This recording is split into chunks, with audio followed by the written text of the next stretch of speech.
Okay. Yeah. So it's okay. So we are recording now. Yeah. Yeah.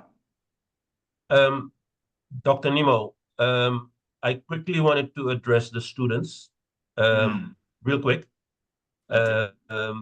I'm going to tell you quickly what I'm going to tell them, but I'm going to say it in Dutch quickly. So it's totally clear, if you don't mind. So we're just going to talk about tuitions, and we're going to talk about Lisbeth, and if there's any other questions that arise now, I'll quickly address them, and then I'll give the class to you, if you don't mind. That's okay. That's okay. Yeah, it's going to be in Dutch, so excuse me. Or you need to learn Dutch really quick.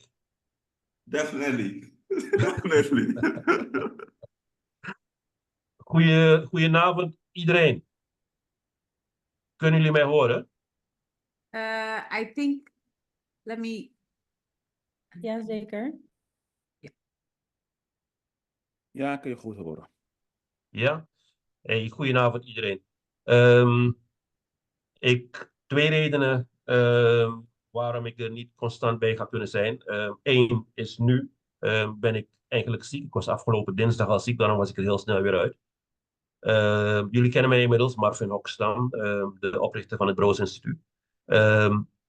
Maar ik ga er zo meteen weer uit. Maar ik dacht, ik kom even snel met jullie van gedachten wisselen over een paar kwesties. Eén is, jullie hebben de vorige keer al kennis gemaakt met Lisbeth John Meo. En die is ook ingelogd op dit ogenblik, maar als Broos Instituut. Lisbeth heeft ingestemd om de klasse, de onderwijzersassistent te zijn tijdens deze gehele cursus. Dus zij is hier om bij te springen, om de docenten bij te springen. De vorige keer moest ik een paar keer terugkomen om de docent binnen te laten. Zij gaat dat dus niet voor haar rekening nemen. Dus dat wil ik even melden. En twee is, ik ga volgende week voor de mensen die nog hun studie, ja, hoe heet het nou, tuition moeten betalen. Ga ik volgende week een link sturen, wil ik nog even gezegd hebben. En we gaan het ook nog hebben, ik ben in gesprek met de Universiteit van Suriname over de vakantiedagen, want het wiel uitvinden betekent dat je een heleboel dingen die nog nooit eerder gedaan zijn, nu moet gaan doen. En we hebben het niet goed genoeg gehad met z'n allen over vakantiedagen, bleek ineens. Dus wij moeten nu met z'n allen gaan bespreken met de universiteit dus welke vakantiedagen we gaan aanhouden. Doe het volgens de Surinaamse kalender, doe het volgens de Nederlandse kalender, doe het volgens de Ghanese kalender. De Surinamers die vinden dat de cursus in Suriname is opgestart en dat die wordt gerund door de Universiteit van Suriname. Dus de Nederlanders horen zich daaraan te houden. Dus daar ben ik nog even met hun aan het steggelen. Dus dat wil ik even vertellen. Dr. Nemo, I quickly also mentioned that we are also discussing with the University of Suriname the vacation days for this course. So we're not out of that yet. So we'll get back on that very soon. Okay. Maar ik hoop dat ik hiermee dus alles verteld heb. Tenminste, ik heb alles verteld dat ik te vertellen had vanavond. Ik wil er zo meteen dus weer uitgaan, tenzij er nu nog vragen zijn. Voor mij.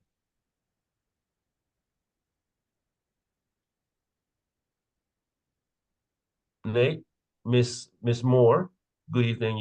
You dropped in after I gave a quick little speech in which I discussed a few things regarding the training. Wait, sorry, one moment. My headphones are giving me some problems. Yeah, you were saying? I was saying that I'm quickly here to Sorry, introduce. again, sorry. Speaker built in. Yes. Sorry. Yeah, you sure? Yeah, I can hear you. I was saying that I'm quickly here to introduce Lisbeth, who was in the course earlier this week. to introduce her as the teacher's assistant, who will support the teachers throughout the course with anything that they would need, and who will also be the go-between between me, the university, you, the students. So, Lisbeth, if there's anything you mentioned that just now about, are you going to discuss it with them, regarding the how communication is going to run throughout the course? If people have remarks that they could, she's doing it already. Exactly. Yes, exactly. I just put a message in the chat asking people for their WhatsApp number. Can you send me an hi on WhatsApp with your name attached to it, so that I can form a WhatsApp group for us, and that's the WhatsApp group for all the students. So so since I'm a contact person between the students and Broos Institute and the lecturers, then that makes it easier if the lecturer wants to reach out to us. And beside that, we're gonna during the lecture, we're gonna have 3 short breaks of 10 minutes. So after every 50 minutes, we will have a short break of 10 minutes so that everybody can, you know, do whatever they need to do for a fresh continuation. Yeah. And then one last thing from me, yes, I was just going to say that, Kenneth.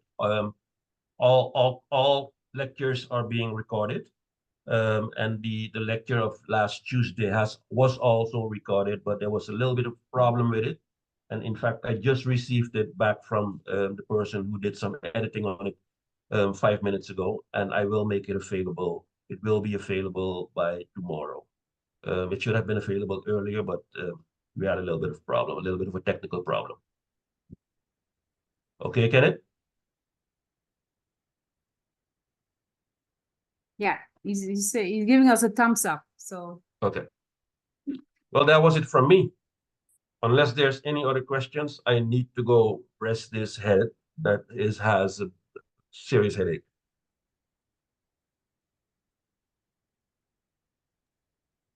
Am I allowed to?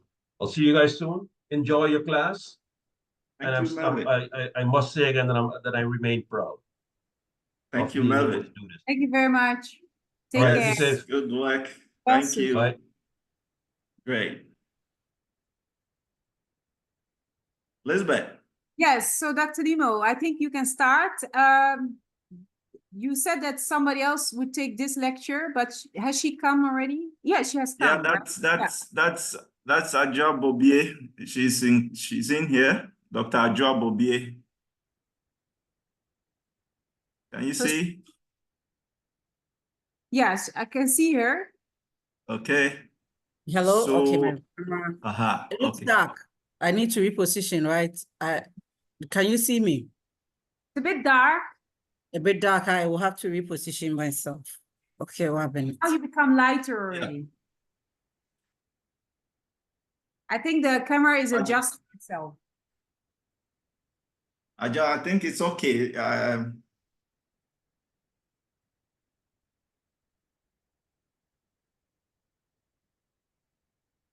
This is good, but we can't hear you. Yeah. Sorry, Let- actually, I was Okay. on mute and I was Uh-huh. talking. All Okay. right. All right. Good evening, so So- I'm here. Okay. Right. So, Elizabeth, this is Dr. Adjoa Bobie Usua. She'll continue with the discussion we started last Tuesday on pre-colonial African civilizations. And then at some point, I'll also come in to share my views on the topic. So Adjoa, yeah, this is your class. So over to you. I'm here. I'm your student. All right, thank you very much. And I don't know if I should say good evening or good afternoon. I don't know if the chat time changes, but good evening to everyone and welcome to the class. If possible, can I share my screen with a few slides? I did. Then, Yes. yeah. Okay, am I made host to share my screen or I can share? No, host disabled participants sharing screen. That's what I get. Elizabeth, Yes, I'm supposed to Right. make a host. okay, make a host. Yeah. Okay, before then, I'm sure we maybe- all had, okay, you've made it. Okay, thank you.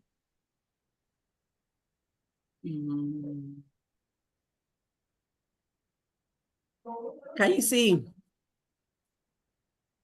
Yes, we can see that. Yes. Okay, Yes. right. Thank you. So today's topic is on pre-colonial Africa. And we shared 3 articles, or 2 book chapters, 1 article with you for as basis. However, our discussion will expand beyond that. And I am glad to know that our class is quite a mature class. So people already have an idea of all they've heard in their lifetime, what pre-colonial Africa should be. So we are going to start by identifying few concepts and explaining them. And it's going to be a very interactive class because this is a 3-hour class. We need to talk to ourselves. So we are not going to lecture, but I'll give everybody the chance. If you have an idea to share, we are going to share together and then we are going to learn together. So when we talk of pre-colonial Africa, what comes to mind? And it's open to everybody. What comes to mind? What do you understand by pre-colonial Africa? I would say before European exploration, in terms of like coming, before I know they came there to trade, but then before the exploitation, I would say before the Before exploitation of exploitation. Africa. Okay. Any other, please? Are people around? Because it's going to be 3 hours, so we will need people to talk. Yes, I agree with what's her name, Lashonda, before European exploitation. So I was just listening. Okay. Yes, before European exploitation, or we can take it from another perspective, before they settled in and took over our administration. So more of so when we talk of pre-colonial, sometimes they start colonial from the 16th century, that is 1500s coming. But for the better part of the 16th century, it was more of trade than colonialism. Even the 17th century was still slave trade, where they have not really settled and had not taken over the administration. So colonialism actually started in the 19th century. So when we talk of pre-colonial, we are talking about all the years before the 17th, the 18th century, the 18th, 19th century, where the Europeans settled in as administrators of different countries instead of partners and traders as they've been over the years. And it's also imperative. So when we are now, the discussion on pre-colonial Africa has been one of a way of validating African existence before Europe, because the arguments over the years has been Africa's history starts with colonial venture when we got in contact with Europeans. And that is a cliche because Africa existed way before, and as we will see in the presentation, in our discussion, that Africa was the first settlement of humans. So if it is so, how do we get discovered just 500 or 400 years ago? That is not possible. So the idea of pre-colonial, since the story has been told over the years by the Europeans, and we all know that the danger of a single story, when it's told from a single angle, it glorifies the author. So in this case, we get to lose because we did not have much documentation on because we're just living. We thought we're living until some people made us a case study. Then it became vital that we write about ourselves. So most of our history has been the history of our contact with Europeans. And since the contact with Europeans, the idea has been development or underdevelopment. These people we've contacted, are they like us or they are not like us? Are they similar in any way? What makes them who they are and what makes us different? What makes them the other and we the norm has always been the premise of argument. So in any justification, even in trade, it has been, how do we make them the other than the norm, whether we are in their country or not? So the issue, I want us to interrogate the issue of development and underdevelopment before as we discuss all other things in pre-colonial. It is going to be within these two contexts. What pre-colonial Africa has been, either developed or underdeveloped. Unfortunately, we can't talk about pre-colonial without insisting on civilization, on the fact that Africa was developed before then. Because it's like every time we need to validate our existence before the contact of Europeans. So I am limiting my argument to the works of Walter Rodney and Amartya Sen on development. So the whole idea of development, what is development? When we talk of development, what does that mean for you? Forgive me, I'm in the house, so you see a few movements. It's all part of it. So when we talk about development, what comes to mind? Let's open to the floor.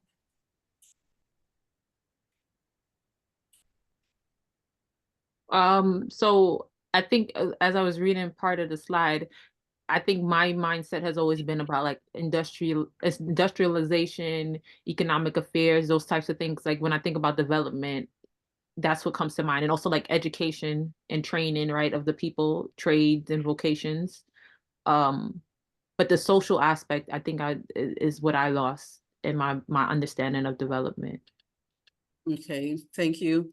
How many people do we have in the class? Because I'll need others to also talk. When we talk about development, what is your idea of development? We have 8 people in class right now. And Okay. what I understand, especially when I speak to Africans in general, development is very much explained as technology. Good Okay. roads is also an example of development. I don't know if that belongs to technology or infrastructure. Yeah, so infrastructure, technology. My previous speaker already mentioned industrialization. So it speaks a lot in terms of material things, tangible things, material things. But I agree that development is much more than that, also intangible things. Okay. Yeah, so most of the times it's been explained from the perspective of economic advancement and technology recently. So it's always been how the use of technology to make things easier, how advanced a country is based on the GDP, it's based on economic enterprises and industrialization. And Walter Rodney argues that this argument of what is development is quite recent, because if you check Karl Marx's arguments on evolution, you realize that for the many parts of our lives, if we are to go through the 5 stages of evolution, as even when he talks about the economic being the substructure of a country or of a society, the others all being superstructure.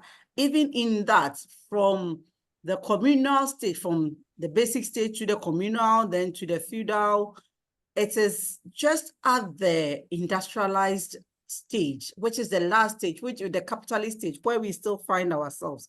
It's where the economic factor mattered most, other than others.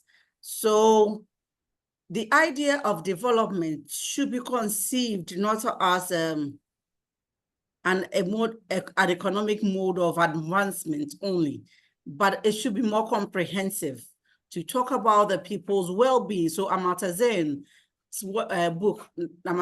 book in 1999 talks about development as freedom.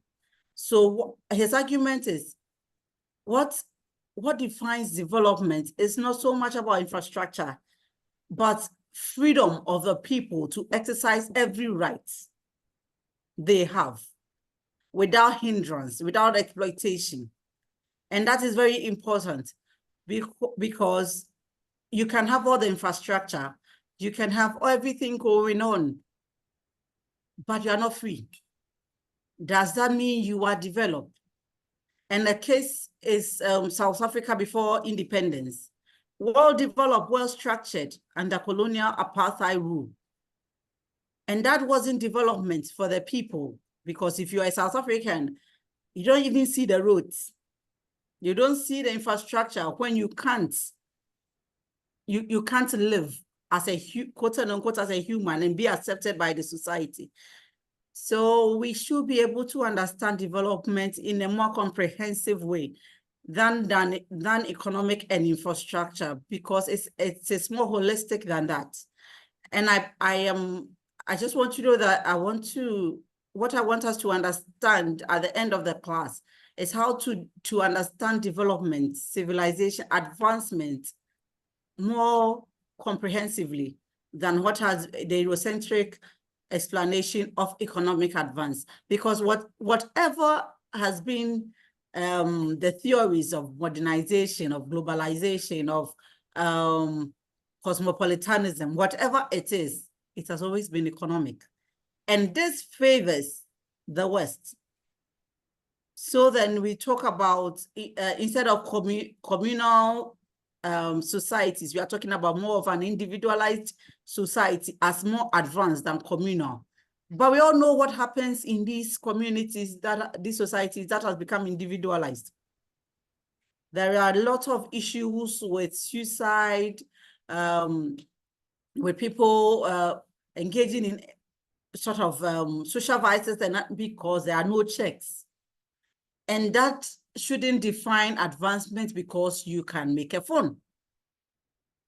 There should be a way to understand this in a more comprehensive way. And that is what Africa development, that is the way I want us to understand development. If we understand development in this sense, then we have different stages of development. And it is okay for every society to be at any stage.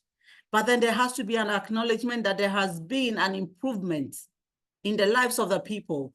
So when Walter Roddy talks about development cannot be purely an economic affair, but rather an overall social process, which is dependent upon the outcome of man's effort to deal with his environment. It is your ability to deal with your environment, and not just in economic terms, but in all its social processes, cultural processes. That is what development is about. So, yeah, yes, you can talk. Oh, sorry. Because as you're talking, I'm starting to think about something, because I do therapy with clients, and I have like very young clients now that come to me and they're having issues with like dating and courtship, right?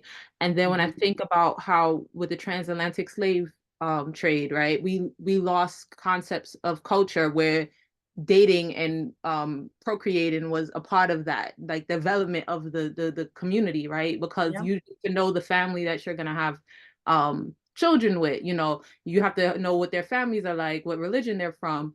And these concepts, at least for Black Americans or Black people in the diaspora, these things have been depleted. So now we just make children with people, we create families, and families are what is gonna help develop the country, right? But because these are broken families that are being developed because we lost that part of our development, or we don't know how to get it back necessarily. We could see how we could have the best jobs, we could have the best everything, but developmentally, our families are like breaking apart. Yeah. And the family is the basic unit of every society. So if we can put that together, then whatever we think is advancement is questionable. because it will get to a time where the basic unit of the society can't be held together. Then what makes the society then?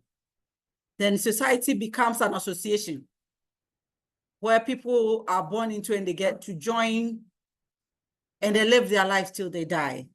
But there is no commitment or responsibility to ensuring a good succession. So just as we were talking, then it came to mind when Garvey, Marcus Garvey, and Walter Rodney talks about the same thing, about how Africa's development. So what is Africa's contribution? They believe that Africa, looking at Africa's development, it should be conceived in the idea of culture more than economic advancement. Because in African societies, we are more communal. Now, we are not socialists. As Dr. Kwame just talks about, we are more communal because we live that interdependency of even economic relations are interdependent based on family and they are based on kinship relations. And in all this is a way of fashioning society such that it is cohesive and integrative other than individualized. So that is I want us to think of development. So as we discuss these, we should think of it in this sense. Then what is underdevelopment? If this is development, then what is underdevelopment? Anyone with an idea who wants to share an idea on what they know about what they think underdevelopment is? Should I mention it? Yes, it reminds me of what a Surinamese lady one time said to me. She was giving a tour and she said that, you know, you people in Holland, you may look to us, you may look at our society and think that we are underdeveloped, but your society has she said immateriële underdevelopment. So I don't know how to translate it in English, but so like unmaterialized, that we are underdeveloped in Holland when it comes to those social connections. That's basically what she says. And not only social connections, also a spiritual connection. So she explained it as that's a form of underdevelopment. And I really appreciate the way she put that. Yeah. Okay, thank you. Do you have anything to say, Saskia? Or Mr. Zen? Kenneth? Yes. Do you hear me? I can hear you, Saskia. Yeah, I was thinking about I'm agreeing with what they say about underdevelopment, because to me the question is who is the norm? Who says what underdevelopment is? Is it the Western vision, or is it the vision of the countries who are called underdeveloped? Because by Western norms, then a lot of countries are underdeveloped. But like you were saying, you have different stages, and every country has the right to make his own how do you say it? Has a right to how do you say it in English? Has the right to their own. Ze moeten hun eigen pad kunnen volgen. They have the right to follow their own path in development. Mm-hmm. Yeah, thank you. Yeah, Mr. Sen, you have something to say? Yeah. I can add a little thing about the Netherlands, because I lived here 50 years, and I do see some actually development in the Netherlands, because for the last, I don't know, 50, 60 years, they've been going outside the country to identify more spirituality. So they travel to India, to Africa, to the indigenous people in the South America, trying to bring back and enrich the culture of the Netherlands, also food-wise, clothing-wise. So they, here in the Netherlands, they have been underdeveloped in the past, and they are in different stages of development also. So you see, it's a different way of looking at what is underdeveloped and developed, but looking at the Netherlands, where I live, I see that the people have been yearning for more spiritual connections. They've been traveling to the yoga thing and India, meditation, traveling, looking at all the philosophical and ideological things you can get from Africa, like the Ubuntu philosophy. So they're trying to bring everything back to Europe because they probably know they have been underdeveloped for a very long time. That's one of my observations living here and looking around. Okay, thank you very much. Anybody has anything to add? Yeah, Mr. Zen.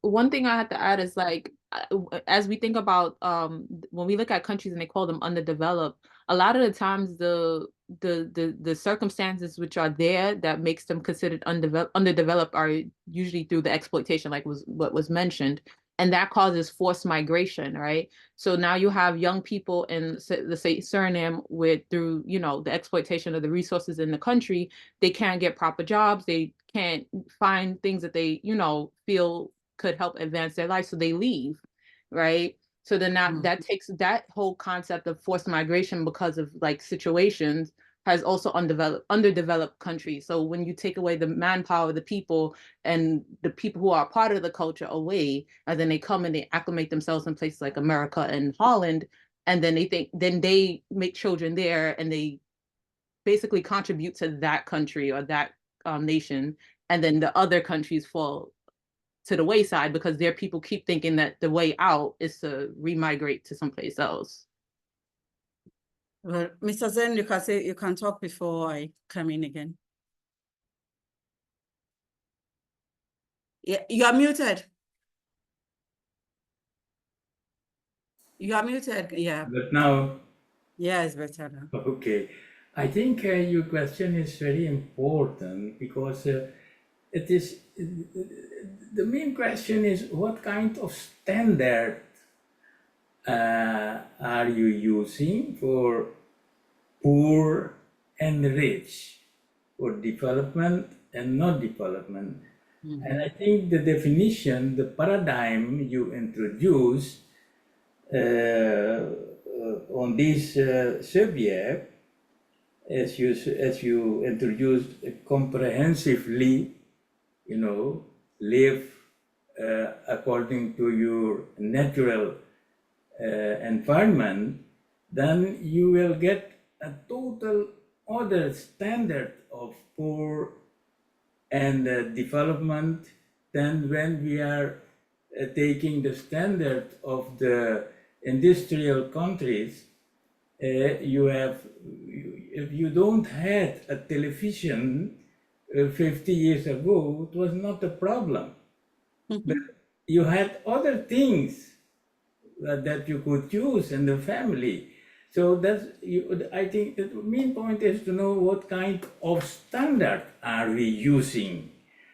And in my perspective, you open today a very important subject to debate about this. Because before the colonial time, as I know, African people, they were very rich because they use total other standard of living and be happy, be lucky. And after the colonial time, every day we became poorer and poorer. Why? Because we could not afford ourselves the television, the car. And today, in a family, when children don't have mobile, they are very poor. They think they are very poor. So that is what I wanted to add to this discussion today. Okay. Thank you very much. So yes, just to add something a bit to the discourse. As if you take the economic argument, we are looking at the ability to tilt the environment to benefit the people who live there or otherwise. Okay. And so underdevelopment will mean that those in that geographical area have been unable to utilize resources available to their benefit in enhancing their lifestyle. Right. If we that, are turning the argument of development into underdevelopment, yes, that's what it means. Yes. And that is why colonialism in exploiting that resources that people could have used to improve their lifestyle within that polity becomes a very dangerous thing for those communities afterwards. And even now, we continue to think that we are suffering under that episode in our history. Yeah, very true. So if indeed being able to deal with your environment or dominate your environment is development, then underdevelopment is not being able to. But that is not the argument of underdevelopment. This whole idea of underdevelopment started flying when Europeans contacted, when there was European contact. And then they pull in this argument of initially it was even okay, because they could admit to a level of development in some societies that were even more than those of Europeans. But then for colonial venture to settle in and for them to validate their their work or what they are looking out to do, they needed to define the African people as the other. It is very important when people, so in this case, you realize that arguments and discourse are very important, because it is not so much about the works they are doing, but it is how they document the works as the norm, and what's supposed to be the norm as the other. So underdevelopment, what Rodney will argue, is about who is talking, who is speaking, and what are the standards. And it is always when it is being, one society is being compared to another. So just as what Awodimo was talking about, you cannot compare African societies with different geographical, economic, social, climate, and all other differences to that of European or American, and determine that Africa is underdeveloped. When we have different, the differences between these two societies are vast. So underdevelopment is a way of exploiting another society, either materially in discourse. It doesn't have to be just material, even in discourse, and in other economic, social, and then making them the other. So when we talk about underdevelopment, the first place people look at is Africa. And it is also because there is a standard which is European. And we are being measured against that standard every day. So the danger is we are leaving the things that could have made us better by dominating our environment and chasing things that are European for validation, which is making us more underdeveloped over the years. Our concentration has shifted from the things we were doing to build our societies to trying to validate our existence or trying to be like Europeans. So when who talked about the migration, the mass migration, because youth of nowadays think their countries in Africa, their countries are not offering them enough for them to make a living. But what they are failing to also admit is that there are jobs they are failing to work with now. They wouldn't go into farming. They wouldn't go into artisan work because to them, that is backward. But that is also how we live. We could have changed technology over time to produce these things, but it doesn't mean this is our major occupations, but we are leaving them for the banks and the offices and to travel abroad, to engage in menial jobs that we won't do in our countries because we perceive the West as the standard. This is pre-colonial, so we can't really talk about contemporary, but it is very disheartening when we know that African society was better off before exploitation. So according to Walter Rodney, all countries that are named underdeveloped in this world are exploited by others. They were all better off before others entered. Yes, Dr. Nimo.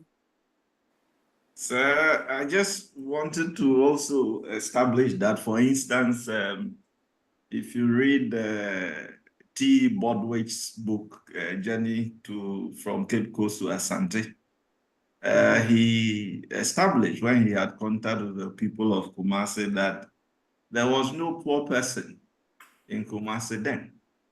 Reason being that everybody had access to resources, especially land, because of the land tenure system that was practiced.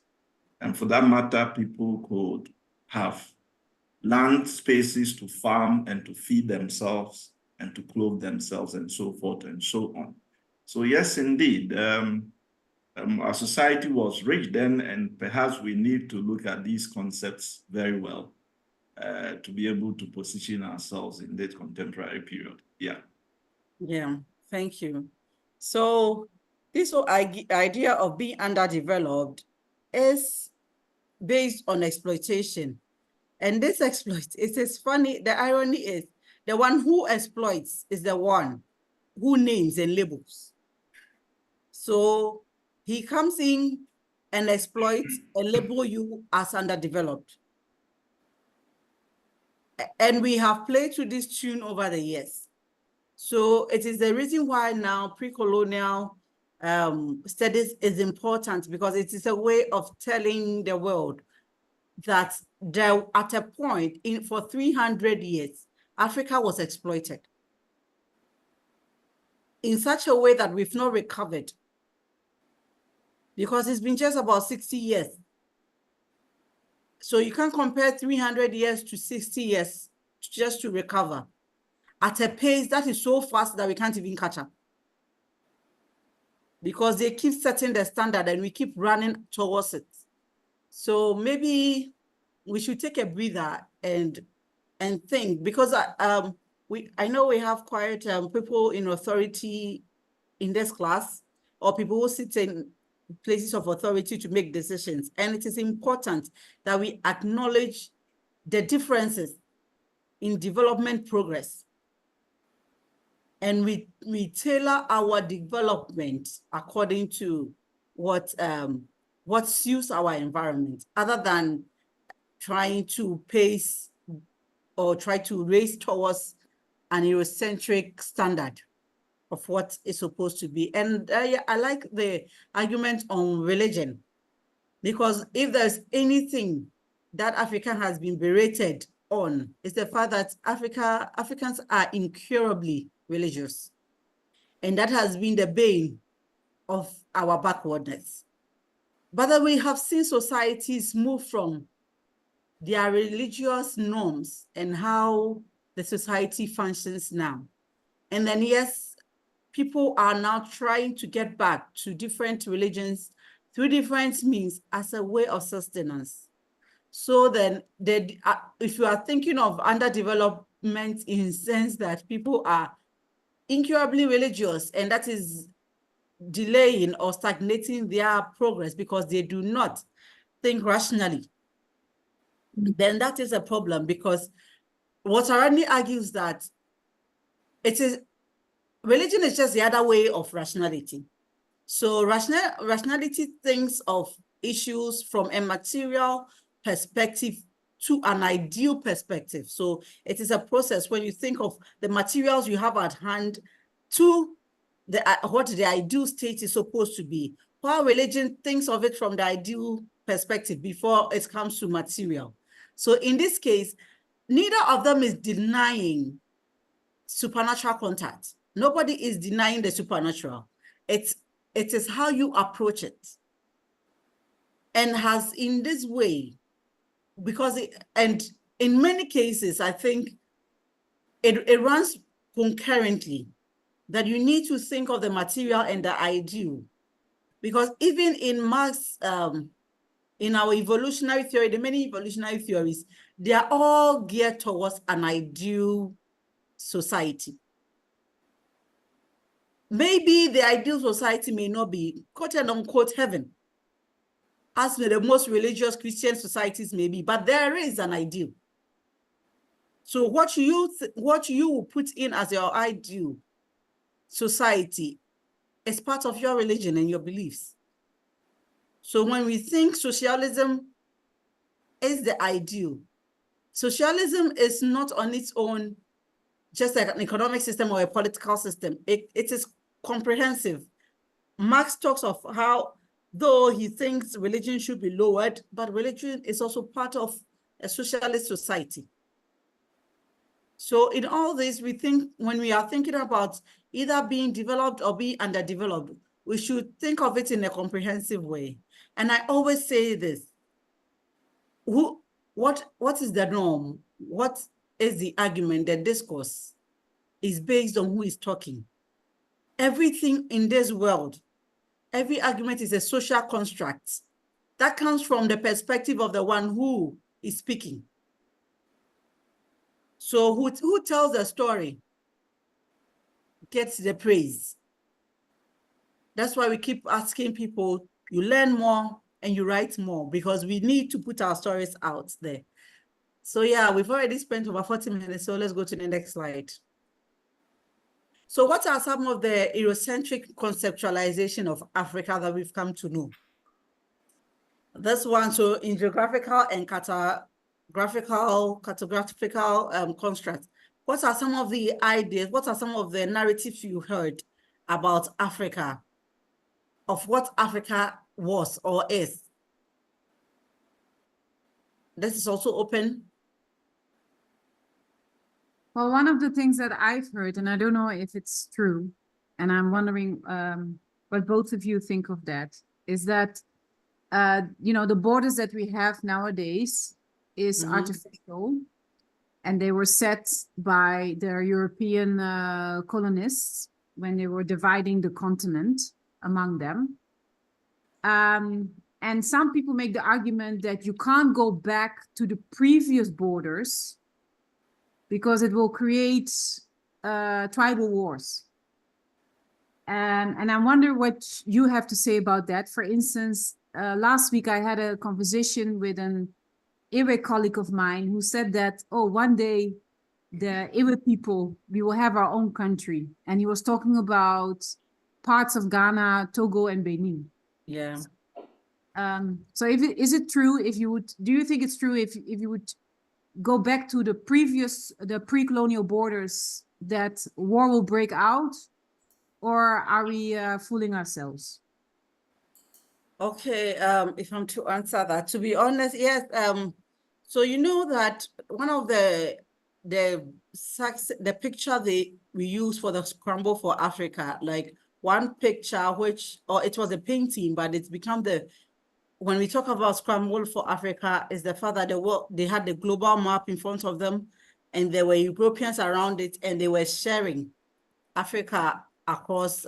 So it's just a pen in a hand where they are drawing borders, not necessarily. So yes, our borders are artificial. But whether if we can go back to it in the near future is something like, I don't believe it is possible, but it will cause chaos, a lot of chaos. But I also think it is one issue that Africa is grappling with: building nationhood. Out of all this, so within our artificial borders, and as you said, there's others in Ghana, there's others in Togo, there are others in Benin. But then, what each country is also trying to do is to build nationhood, a unitary country, a unitary system, centralized, where we can all be integrated and call ourselves by our new identity, as in my case, Ghanaians, right? So if we had to go back, if they want to succeed, and there has been several attempts, even about 2 years ago, people were in Ghana, there were some people who were arrested for trying secession. So it is something that people keep talking about. But it is quite funny too, and I think it's not as easy as they make it seem, because you have also adopted different cultures over the years. It's been 60 years since we gained independence. And I know Evers, I'm an Asante, so okay, let me talk of myself as an Asante. I grew up in a home where tribal differences were non-existent. Though I lived all my life in Kumasi, and I know I'm an Asante, but it didn't mean much in terms of being different from another tribe in Ghana. But it was later when I grew up, and I think it was at the university, when I realized those differences in a very vivid way. So it is very possible that we can have, my two parents are Asantes, but we never had a conversation of how other people are different in Ghana. We never had that conversation of how Evers are different from me or Gans are different. So I don't know how that will work. But it will also mean, don't you think it will also mean we going back to but then doing just exactly what the colonials also did to us? Or because it's more of, we built a country over the years, now we are divided, because if it's going to work like that, it's going to come through war. It won't be easy. Yeah. So Joy, if I may come in, I think that the challenge is exactly what boundaries are we returning to? Yeah, because again, if you take the case of the Asante Kingdom, prior to the contact with the Europeans, they were still expanding, okay? Mm-hmm. They were still expanding their boundaries. And this is the more reason why, if you look at those at the coastal states who got in contact with the European first, they will soon establish these agreements with them to ask for protection. Okay, so you don't really know the boundaries you'll be returning to if not for what was created under the colonial rule, except to say that you want the processes of state formation and expansion and kingdom expansions to continue to some conclusive end, and then you have a polity. So that is where the challenge comes. If you look at the attempt by the Evers to secede from Ghana and join their ethnic groups in Togo, it's about the land space. You know, they are not the only occupants of the region. They are Asantes in the northern part as well. So what boundaries are they going to now occupy? That would then bring about some challenges. So that is the difficulty. And that was the argument in 1963 when the OAU met. And then based on this decided that it was probably better to respect the boundaries that they were left with as a result of the colonial rule, because state formation had not gone into its conclusive end at the time that they came. Okay, thank you. So any other contribution?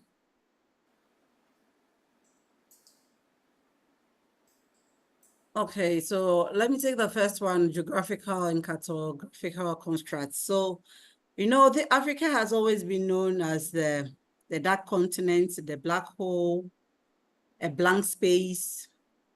And this is all based on, so the argument from Dasa and Mascalia is that when the Europeans contacted Africa, they didn't know where to place us. on their maps. So when they draw the map, they just use dark or spots or animals or mountains or some features to signify Africa. Because one, they didn't know the extent of the continent.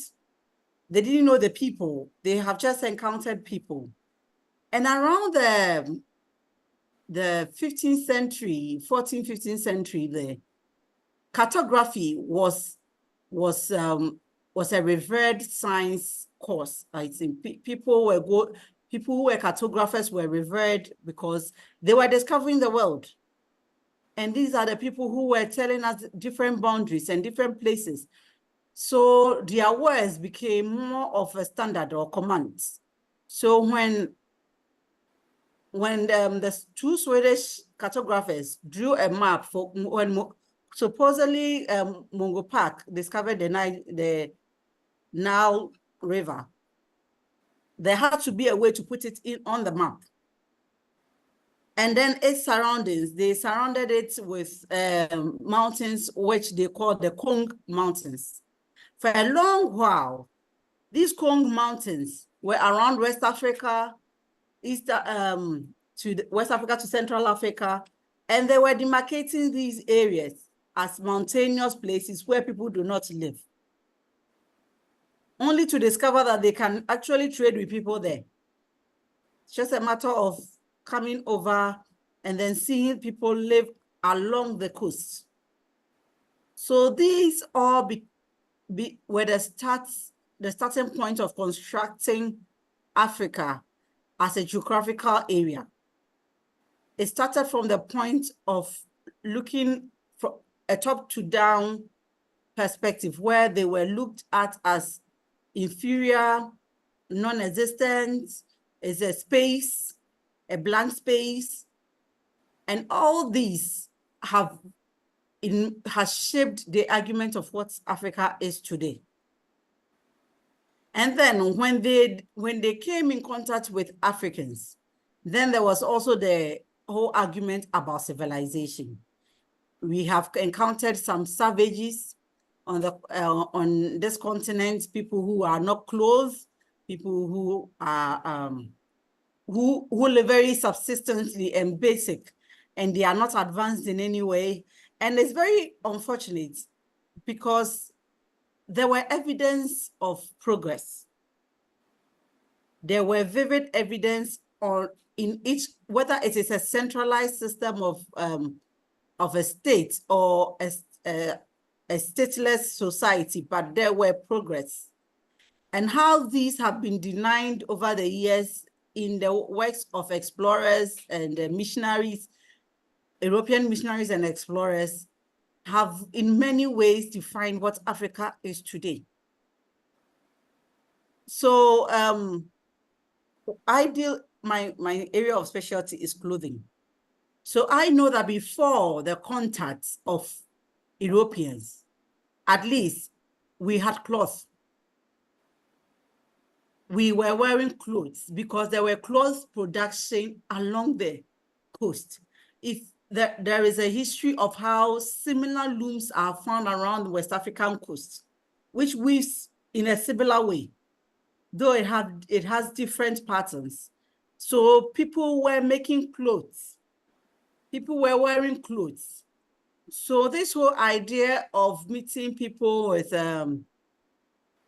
no clothes, or savages which are naked, who are backward, are all social constructs from Eurocentric perspective to define Africans and also to validate their colonial venture. Because the idea, the 3 C's of colonialism: civilization, Christianity, and clothing. So they needed to, especially France had this, what do they call it? Expositions they were doing from country to country to show how their colonies are advancing over the years. And there's a story, a work written by Robin, of how they will literally transport these they will transport Africans from different colonies to Paris for exposition, and they will clothe them. So they will start with a person who is not clothed, and then through their contacts, they get a little source of clothes, and then they are growing, and then as of now, they are fully clothed because that is what their colonial strategy or the advancements colonialism has brought into their colonies. And these are all perspectives that are continue to shape and even we Africans. It is quite sad sometimes that our histories in our countries validates these things, where we don't think beyond, we don't question certain discourses and how they are even possible. Because if we were not wearing clothes, Kente has been in, we had always had Kente. We've had Kente from the 12th centuries. The 11th century, 12th century, we have been weaving. Ashoke they were weaving, even Adire among the Nigerians. So all these have been part of our economic trade. They have been part of our livelihood. So when these arguments of backwardness and savagery are being taught we do not question them, because they have, as I said, it's a social construct, and the author, if the author is louder, it gets accepted. But I think these are some of the things we should think about on this course as you are doing it. You need to interrogate and critique these arguments and narratives to find out whether they hold true rationally. Just think of it in your, does it even make sense?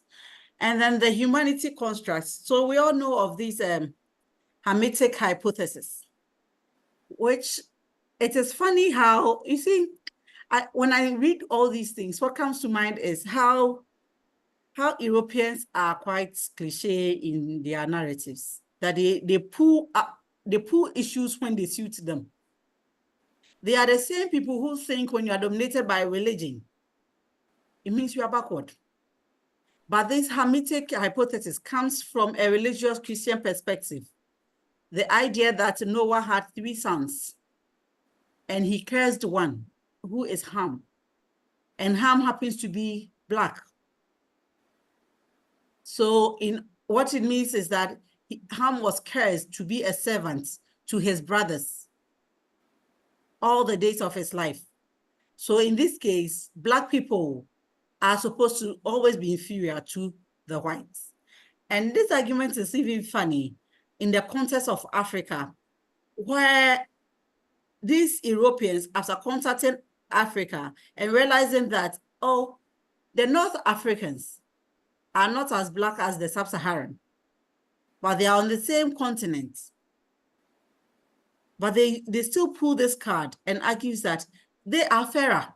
North Africans are fairer. So they are not part. They are more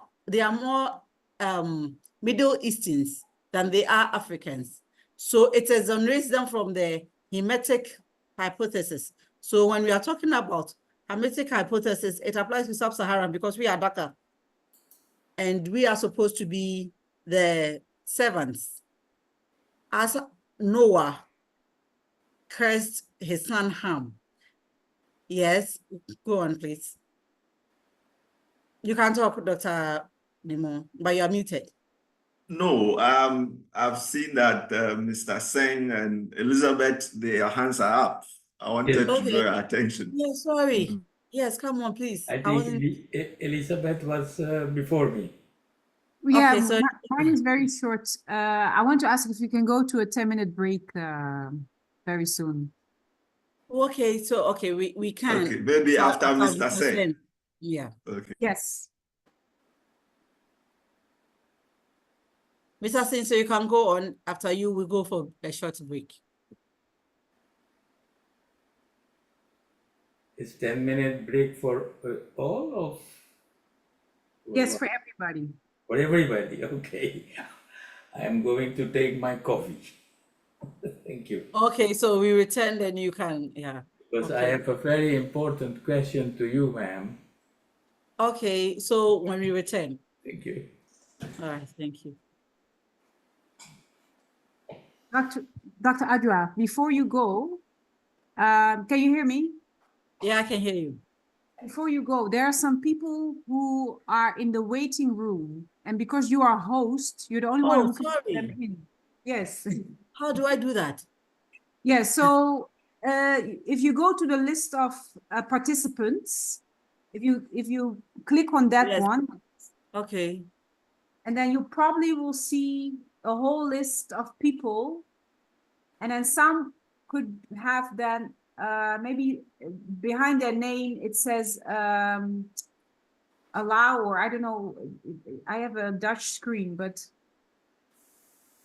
maybe in the list you can see who's in and who's still in the waiting room. Elizabeth, Yeah. since we are on the break, if you can take over and Yeah. do that thing for Okay, us. sure. That's Yeah. also Uh-huh. Okay. Okay. Because I can't find them. Okay, two yeah, in the sure. But waiting room. I'm not sure if I can take over. Okay, I have admitted them all. Yes. Okay. Oh, great. Yeah, so I've admitted them all. Okay. So see you in 10 minutes. See you in 10 minutes. Thank you so much. Okay, you're welcome.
Now participants no way.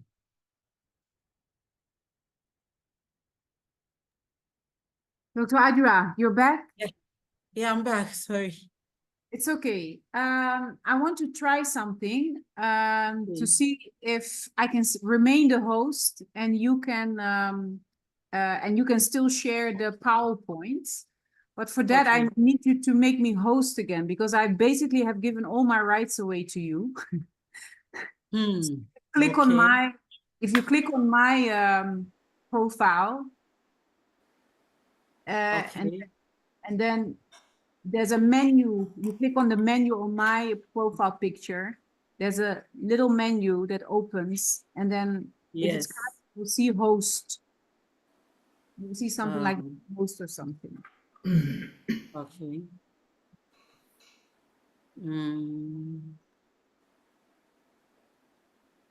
Make host. Yes. Okay. I've made you host now. Thank you very much. And then I can, then I must do something. I'm also figuring this out for the first time.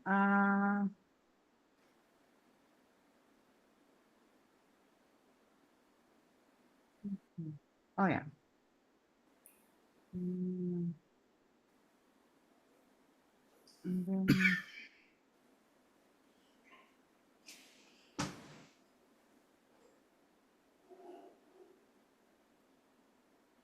then I should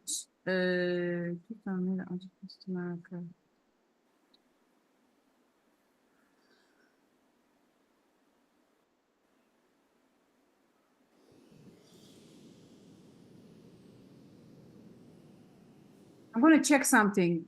Please give me a few minutes. For the students, please connect with me on WhatsApp. So if you have a WhatsApp on your phone, please connect with me on WhatsApp. I've put my number in the chat. It's the first chat message because I'm forming our group already. And that's the way we can stay connected with each other. And so please do that in the meantime. Then I'm going to check how I can make sure that Dr. Adura is able to share her PowerPoint with us.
Kan je niet via die 3 puntjes, Lisbeth, als je over de naam van een deelnemer gaat, kijken of die optie maak co-host daar beschikbaar is?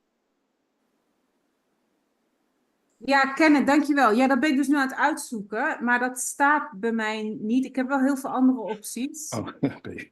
Ja, de host maken en dan opnemen van lokale bestanden, toestaan om meerdere items vast te maken, maar niks over co-host. Dus we moeten het even op de oude manier doen. Dat is goed. Ja, dus we gaan het later technisch wel oplossen. Oké. Dank je, Marvin. So, Dr. Adura, can you hear me? Yeah, I can hear you.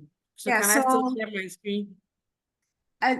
I can't do it the way we would like to do it, so I'm afraid I have to make you host again.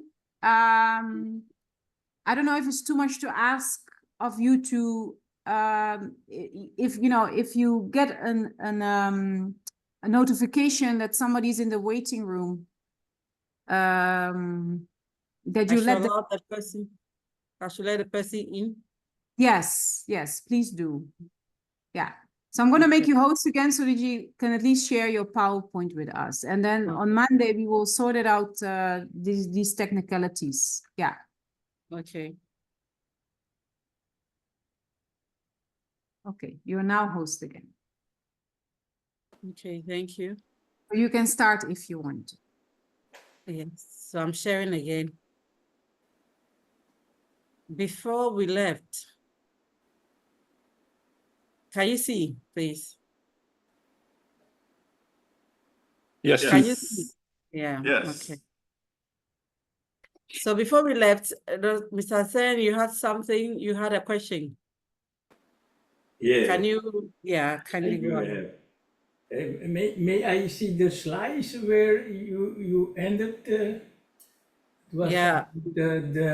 yes, this one. The Eurocentric conceptualization. I can tell you that this word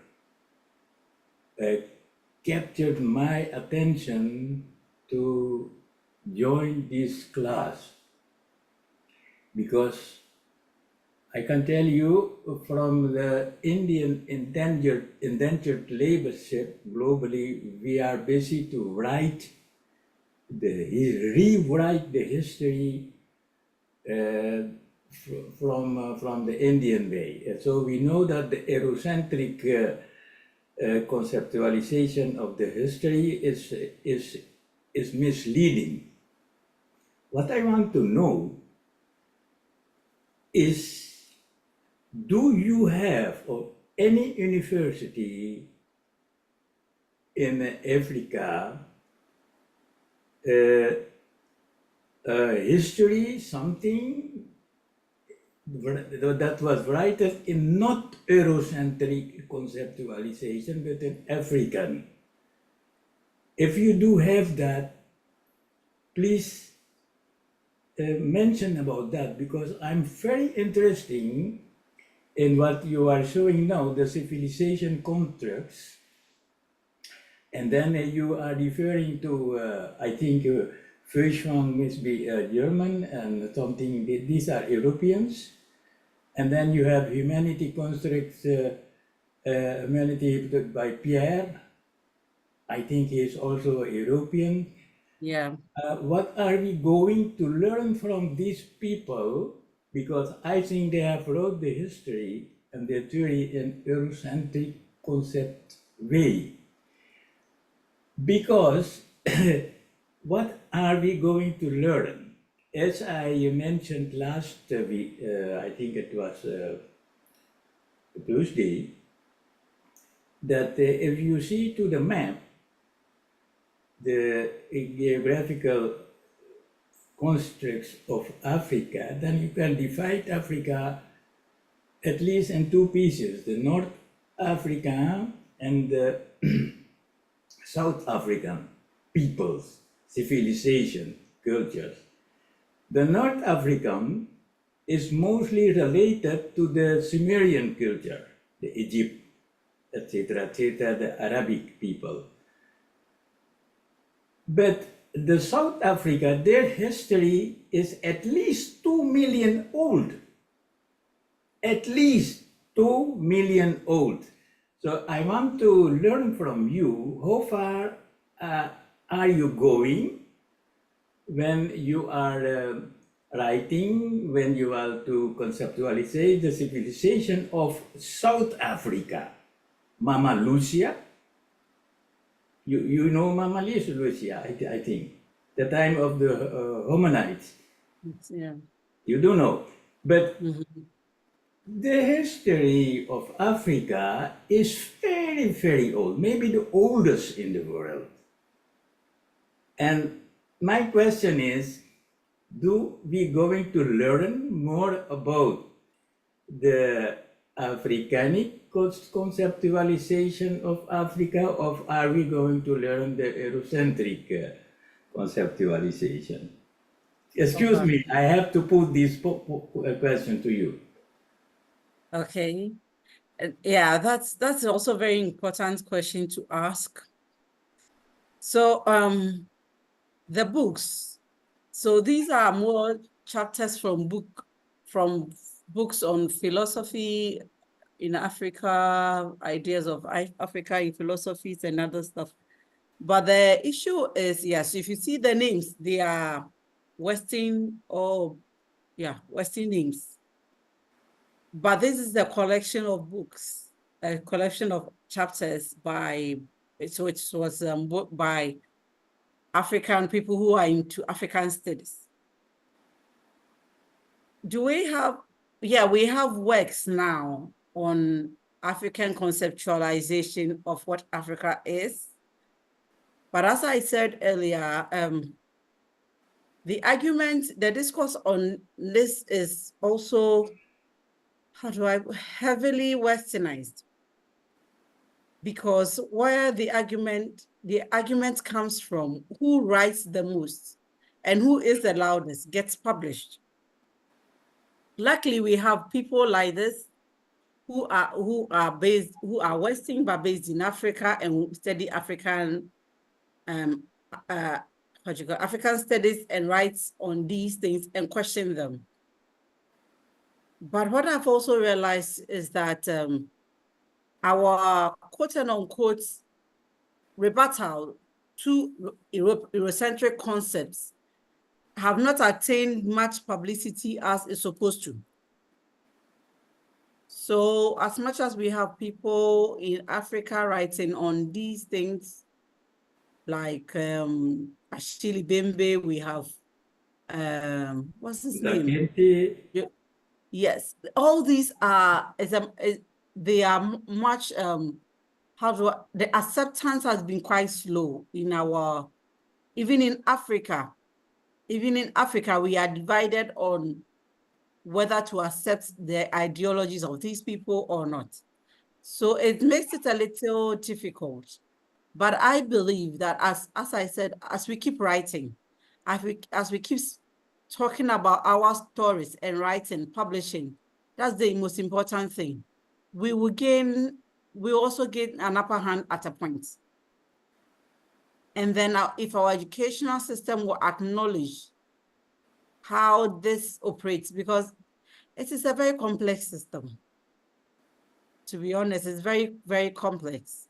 It's not a straightforward thing of denouncing Eurocentric discourse and narratives over the years or totally displacing it with that of Africa. But I think it is more of a conversation. And as time goes on, ours coming from Africa will be accepted or will be seen as also authoritative with time. So for now, we have them. We have people, we have African-based, what we call Afrocentric conceptualization of most of these people, most of these concepts we are discussing about civilization, about human construct. Yeah, so we have, maybe I should have also cited Samir Ami here on his arguments on African civilization and progress. So yeah, maybe we should also be conscious about citing these people when we are talking about them. So that's why the articles I gave, the 3 articles I gave are Africans. Just that my presentation takes a more broader perspective with other authorities that are known for development and civilization discourses in global narratives. Okay. Any other question, please? No, just to add that we must understand that these European concepts have been the forefront of the debate for several years. Yeah. And so it will take time for us to rewrite the history of Africa. But the good news is that it's been written. In Ghana, I think one of the authoritative books on the history of Ghana is that of F.K. Boa. or if you look at that of Professor Dubois, who are Ghanaians. Nigeria, Chinua Achebe is writing, and they are getting readership in the world. Yes, there is a difficulty because Europe's, in terms of publishing, they are still the gatekeepers. And as Ajah rightly mentioned, sometimes it's very difficult to get your papers through some of these established journals. However, significant progress is being made in trying to rewrite the history of Africa in our own terms and on our own terms. And I'm sure that maybe given time, the African concepts will come to dominate the discourses. But you can agree with me that we have to choose or formulate some paradigm, some new paradigms. You know, we have to do that, because if we are going to use the same paradigm we have learned from the university, all is European, Eurocentric. And my colleagues, some professor last Juni, he wrote a book about the slavery. And what he did is he went to London, and he opened there the archive, and he wrote what he found in the archive. And who wrote this archive? It was not the Africans. You do understand? Yeah. Because that is my question. We are going to rewrite our history. You know, we have to decolonize our own mind.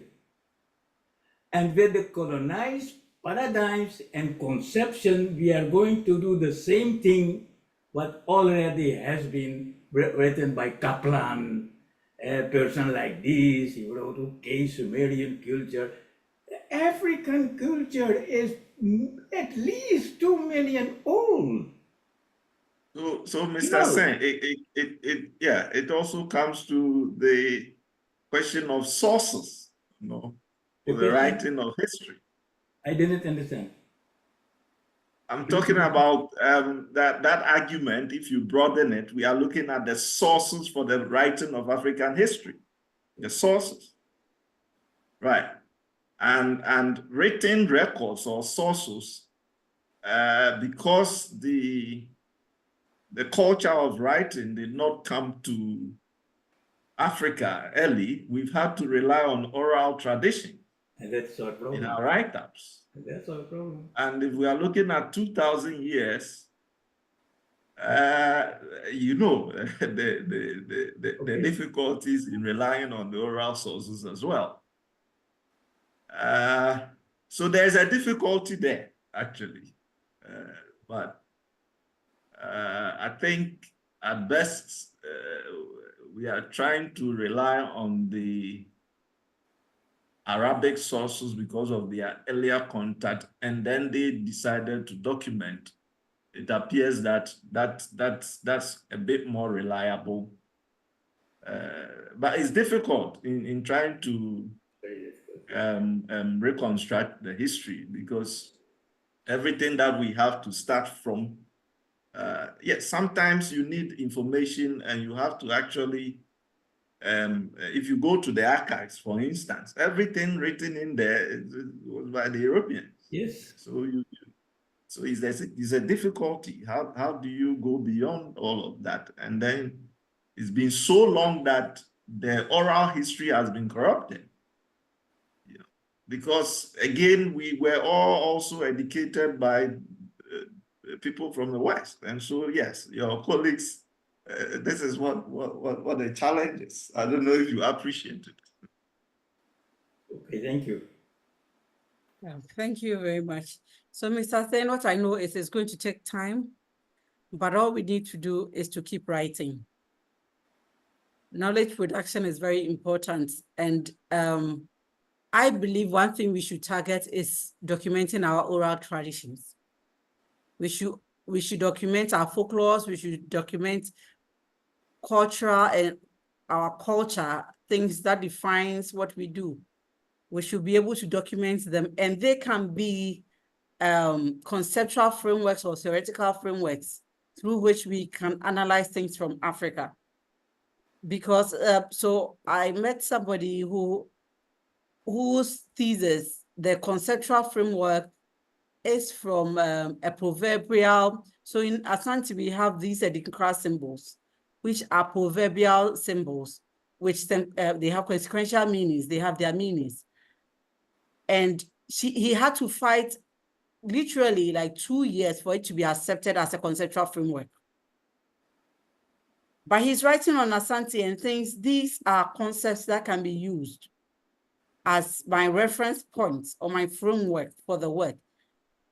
But the supervisor said, no, it has to be a theoretical framework we are comfortable with, and which is Eurocentric. So for him, it took him 10 years to finish his work because his concepts were not being, so it's going to take time, but I'm sure with time, it will be accepted. So can we move on? So I've already talked about the hermetic hypothesis. Then we have the physiognomy and anthropography. So these are also science, different studies of science that came up in the 17th century about the study of human bodies. So when the Europeans got in contact with Africans, then they realized that, their bodies were different from that of theirs. And at that time, so the curiosity of how the body is made, how the body is different, brought about the study of physiognomy, which is the study of physical bodies. So we've heard of stories of how some Africans were shipped or were taken from Africa into museums and into laboratories for testing to see their physique. And so these are all things that the Europeans used in defining Africa. So if you read Levin Philippa's work, it talks about how the more Black you are, the more closer you are to nature. And if you are closer to nature, then there's no much difference between you and an animal or other living things, which are not humans. So these are ways they classified the bodies of Africans. And it had a very significant effect on who Africans are considered now. There are also cases where they were asked to take photos. So governors of different colonies were asked to take photos of the people, what we call anthropography, and sent to laboratories in Europe for scientific purposes and for teaching how people, so the idea of evolving from monkeys or apes or whatever to human beings and all this, that has proliferated the argument of who Africans are, came from the study of physiognomy and anthropography. The idea of trying to conceptualize the difference in our body types.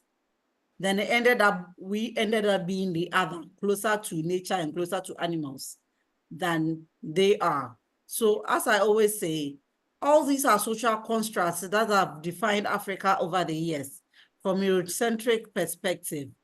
But then the 3 articles we read, and at this point, we are all going to talk because we are going to discuss the articles we shared. So in terms of the realities of pre-colonial Africa, who are Africans, if I may ask, from the papers we read and others, who are Africans? This is open to everyone. Tell me.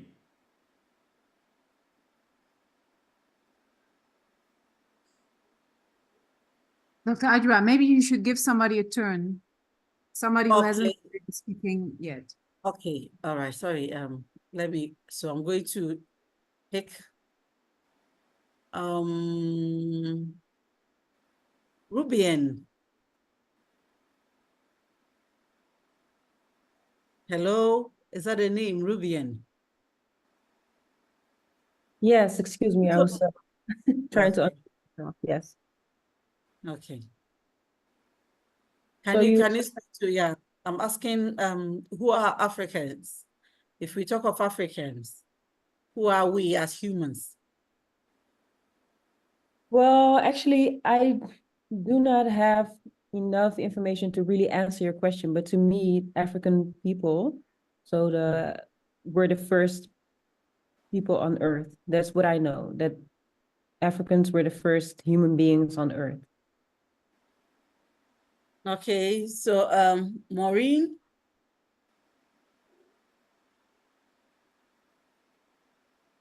Maureen, can you say something to that? Yes, I am. I'm agree with the answer of the one before, but especially the ones who have the 9 melanin inside of them, that are for me the African people. And also the ones who were really centuries before in life. So the first continent was Africa. So I'm agree with the speaker before us, before me. And I see it's Okay. like the 9 melanin people, the one who have the 9 melanin DNA inside of them. All right. Shashala, is that the name? Would you want to say something? Or Letitia?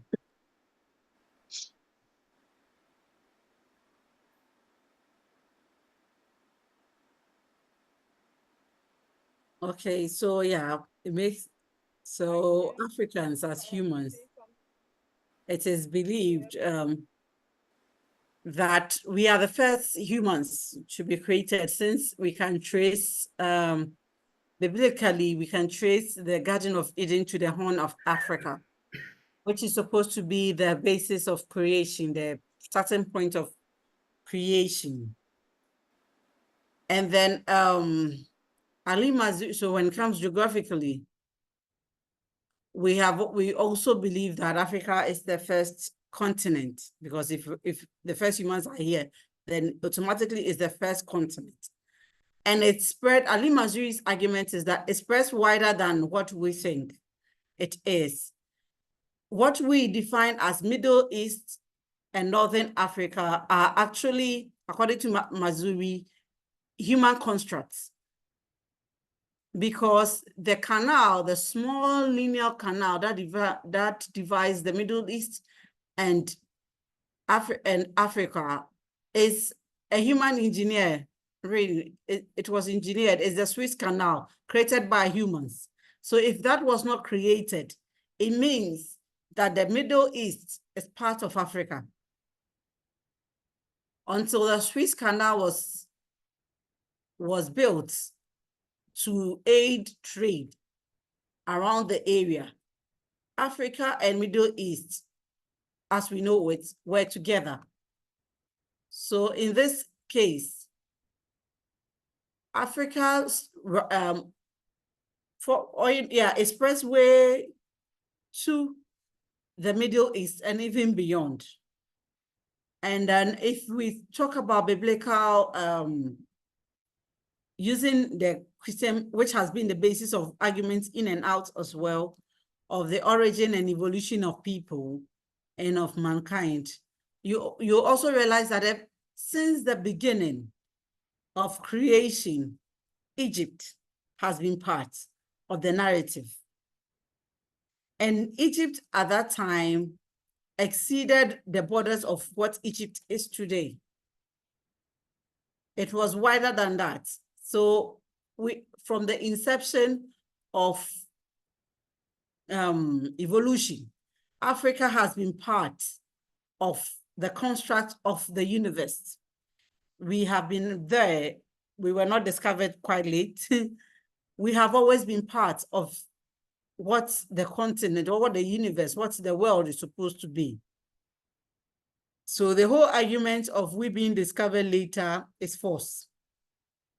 And even so, if we are still picking it from the biblical perspective, we know the various advancements in Africa. If we talk about advancement in Africa more than we talk about the advancement in other areas of the world, because Egypt was a superpower. Egypt was economically stable, politically, religious, and the state was a very structured state. So in all this, you realize that Africa has been in existence from creation, or let's say evolution. I don't know where to put that, because as I said, it's always convenient for Europeans to draw from the Bible when it suits them, and then to also refute it when it doesn't. Yeah, your hand is up.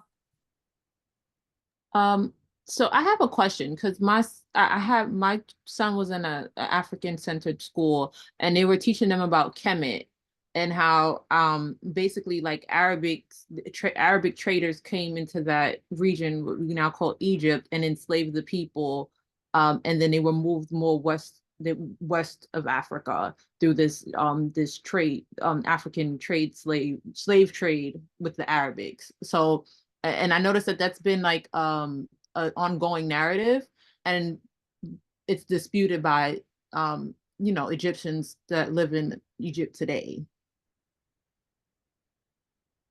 Okay, so there's been different contacts, and in history, different societies have had different contacts with other people. Yes, we've seen the dominance of one society over the other.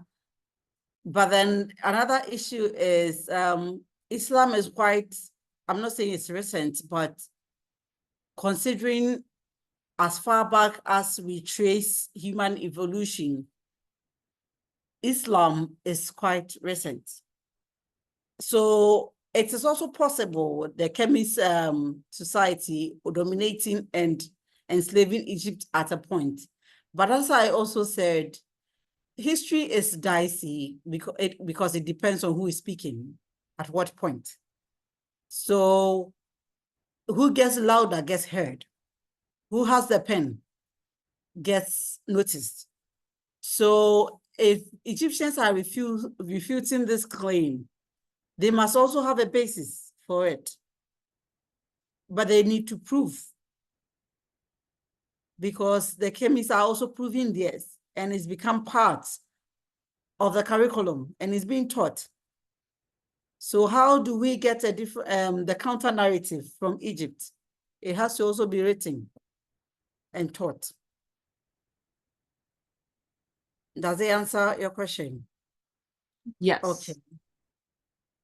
Then in terms of trade,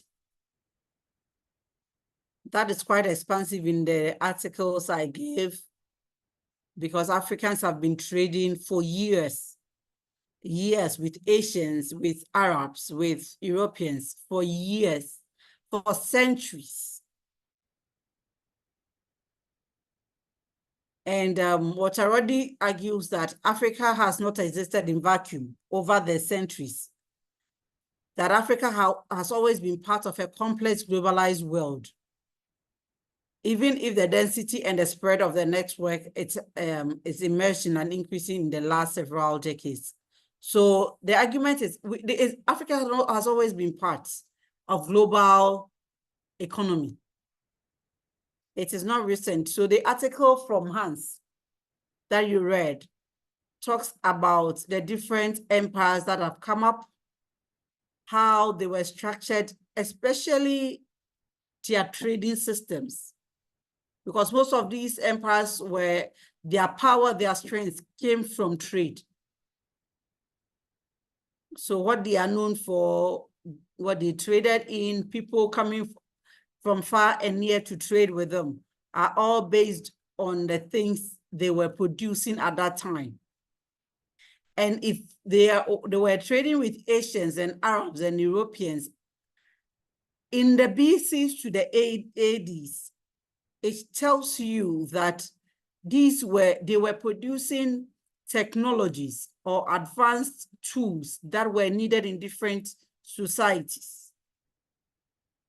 So the idea that we are backward and we have we are underdeveloped, should be interrogated further, because people who trade with you need what you are selling before they trade with you. So if they were able to, and we all know of the Songhai Empire, the Ghana Empire, we know of Mansa Musa, the richest Black person or the richest person to have lived at a point in the 80s. All of this was built at the back of trade and commerce. And Africa has been part of this, yes. So that is why the work of Rodney is very decisive, because beyond this, he discusses how Europeans intentionally exploited Africa over the 300 years to bring us to our knees, basically. Because we had empires rising and falling. It was normal, because even in Europe, we have empires rising and falling. In France, in Denmark, in Sweden, we have all these empires rising and falling. It is normal. But at what point did Africa's progress, was it intentionally interjected such that another kingdom couldn't rise again? Then we had to be redefined by external powers and reshaped into what we are today. So the articles talks about all these, and I would like us to if you have any ideas of, you can share ideas on how the articles also informed you on these things. So in terms of technology, blacksmith work. We had high technology for making jewelries, for making weapons. So then I also think about the idea of selling slaves for guns. We had other weapons until that also came in. We may not have had guns at the time, but it doesn't make our system, because if the Asante, let me use Asante Kingdom, was advancing through war and diplomacy, they must have weapons before then, because you don't go to war empty-handed. But they had technology of manufacturing weapons for war. It may not have been what we expect. 1 minute, please. Let me charge my laptop.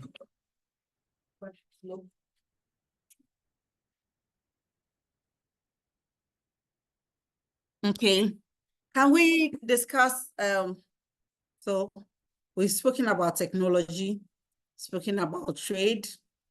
What's the next one? Architecture, literacy, and art, and then we have governance.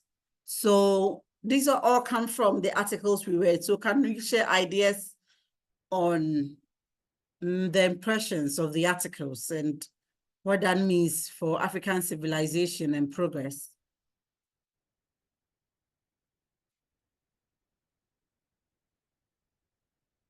And I know Dr. Nimo took you through some of them on Tuesday.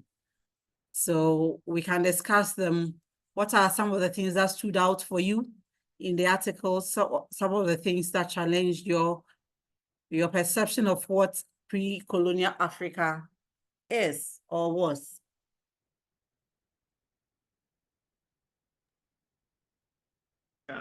Yeah, so I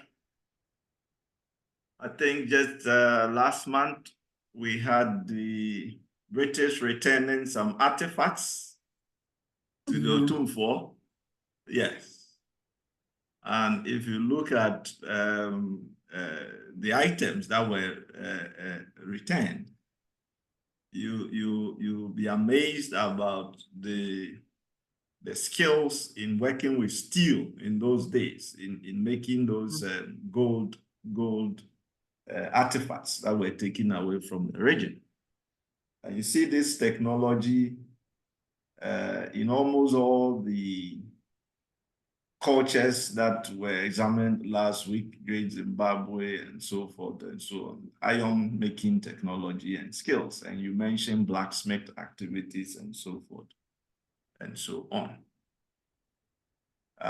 In terms of architecture, yes, the obelisk in Ethiopia, about 110 feet tall structures, okay, with some amazing, you could even compare it to what we have in our contemporary times, rooms and all of that house people in the 80s. And so, yes, the continent has exhibited some rich cultures in all these areas that have been mentioned. I'll leave it to the students who have read to also share their views. Okay, thank you. So we are discussing the articles. Actually, my class normally starts from that perspective that we discuss the articles before I come in to speak. But here in this class, I've spoken for 2 hours. So the 1 hour is on the students to share their ideas on the work, on the papers we shared, and then we discuss. Okay, your hand is up. Hand is Yes. up. Yeah. Dr. Akrad, thank you so much. You keep on mentioning articles, and as far as I know, we only received one article last Tuesday. So I'm wondering, what other articles are we talking about? Dr. Nimo, can you answer to that? Because I sent Yes, 3. yes. I think that is right. We could not find a way to reach out to the students, but they were supposed to. They haven't read that of Bob Melia and then Sasha, so they have only the one that was shared at the end of the lecture the other day. But yes, we can still use that to have the conversation. Yeah, we can still use that. But I'm also sorry that we couldn't reach you in the others. Elizabeth, so when you create your WhatsApp page, I don't know, we will be able to now better engage the students and share some of these things with them. Because I wanted to even ask whether they were able to get it to read, because there was an issue about whether they have to purchase or otherwise when we're releasing it. But I think it was an open access paper. So let's find out if the people had access to it and they have read it.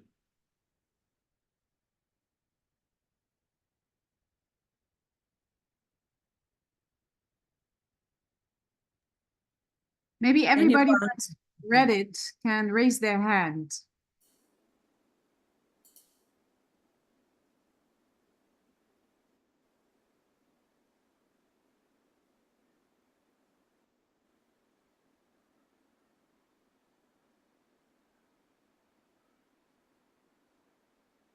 We are still waiting.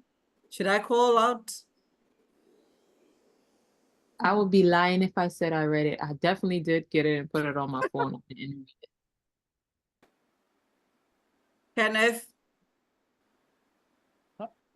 I did get the article. I browsed through it. I didn't read it in detail, but I was always wondering, how come we're still, because I think the information that's in there is already distributed and you can easily find it if you search on the internet, etc. How come we're still discussing these old Eurocentric ideas and are still trying to, well, it looks like we are still entertaining things that are very illogical and irrational as discussion topics, while at some point we should just move beyond it. So, because one of your previous slides, when you had some of the Eurocentric concepts about this hermetic theory and the other concepts of like, these are so illogical and irrational. Why are we still entertaining these topics, discussing these ideas that are clearly not rooted in reality. But you mentioned the part of the clothing. Anybody with two brain cells understand that it's just nonsense to think that everybody on the continent walked around without any clothing, etc. Or even if you look at sculptures, or even thinking about how they were living in the Kemet, Egypt, or old empire of Egypt. So that's why I'm thinking, how come we are still in these type of discussions? While everybody who has a reasonable way of thinking will move past it and just get on the find the documents that would have a much more realistic image of African history. Yeah, that should have been the way out, though. But you know, today we are discussing this, and we have 12 people in here who may or may not know that that was the reality. So, as I said, we do not interrogate these things enough. When we are told, they are taken as they are told, or when we are told that we're backward, we're naked, we're this and that. We have a lot of people, it will amaze you, who believe in it. We still have people who think, and sometimes I feel very sad, who think we would have been better off if we are still colonized. Because we have bad governance, and we have issues that do not conform to the standard of civilizations in other places. So how do we unlearn all these before we can replace with what we are discussing now? There is a need, it's a gradual step. You may know for today, but trust me, we have millions of people who do not think of Africa beyond colonialism. They still don't think of Africa beyond colonialism. And this has been one of the arguments of African studies on the continent, that what African studies should have been made, a core course, no matter where, but no matter the course you are taking. You need to understand the perspective. So we need to design courses so if you are an engineer, you need to design an African perspective. Yeah, 2 hands are up. Let me finish and I'll give you chances to talk, right? African studies perspective should be able to give you a better sense of what it was before what we are having now, what have shifted, and what can be used to improve or straighten what has shifted and all that. But even in my university, we are struggling. We are still battling. Because it's a more science, it's more natural science-based institution. And we are struggling for them to accept African studies. That's how difficult it is. It's more of a struggle. So 2 hands were up. First person can go. I didn't take notice of the name. Tashana, you can go because my hand that was a previous hand. That was an old hand. Sorry. Oh, okay. So I think what the problem is, the legitimacy of the Western ways of knowing is what makes it hard for these things to become like primary.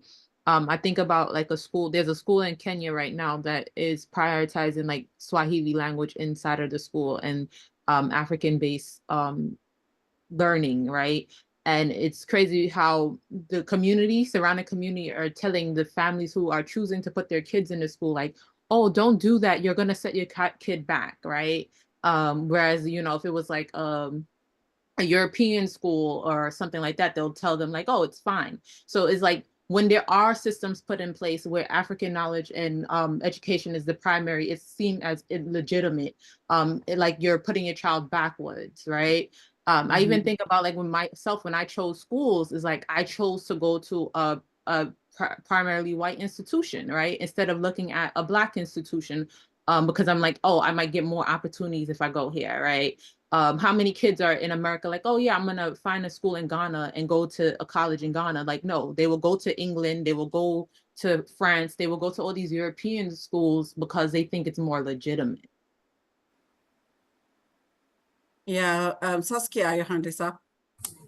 Yes, I've read the article.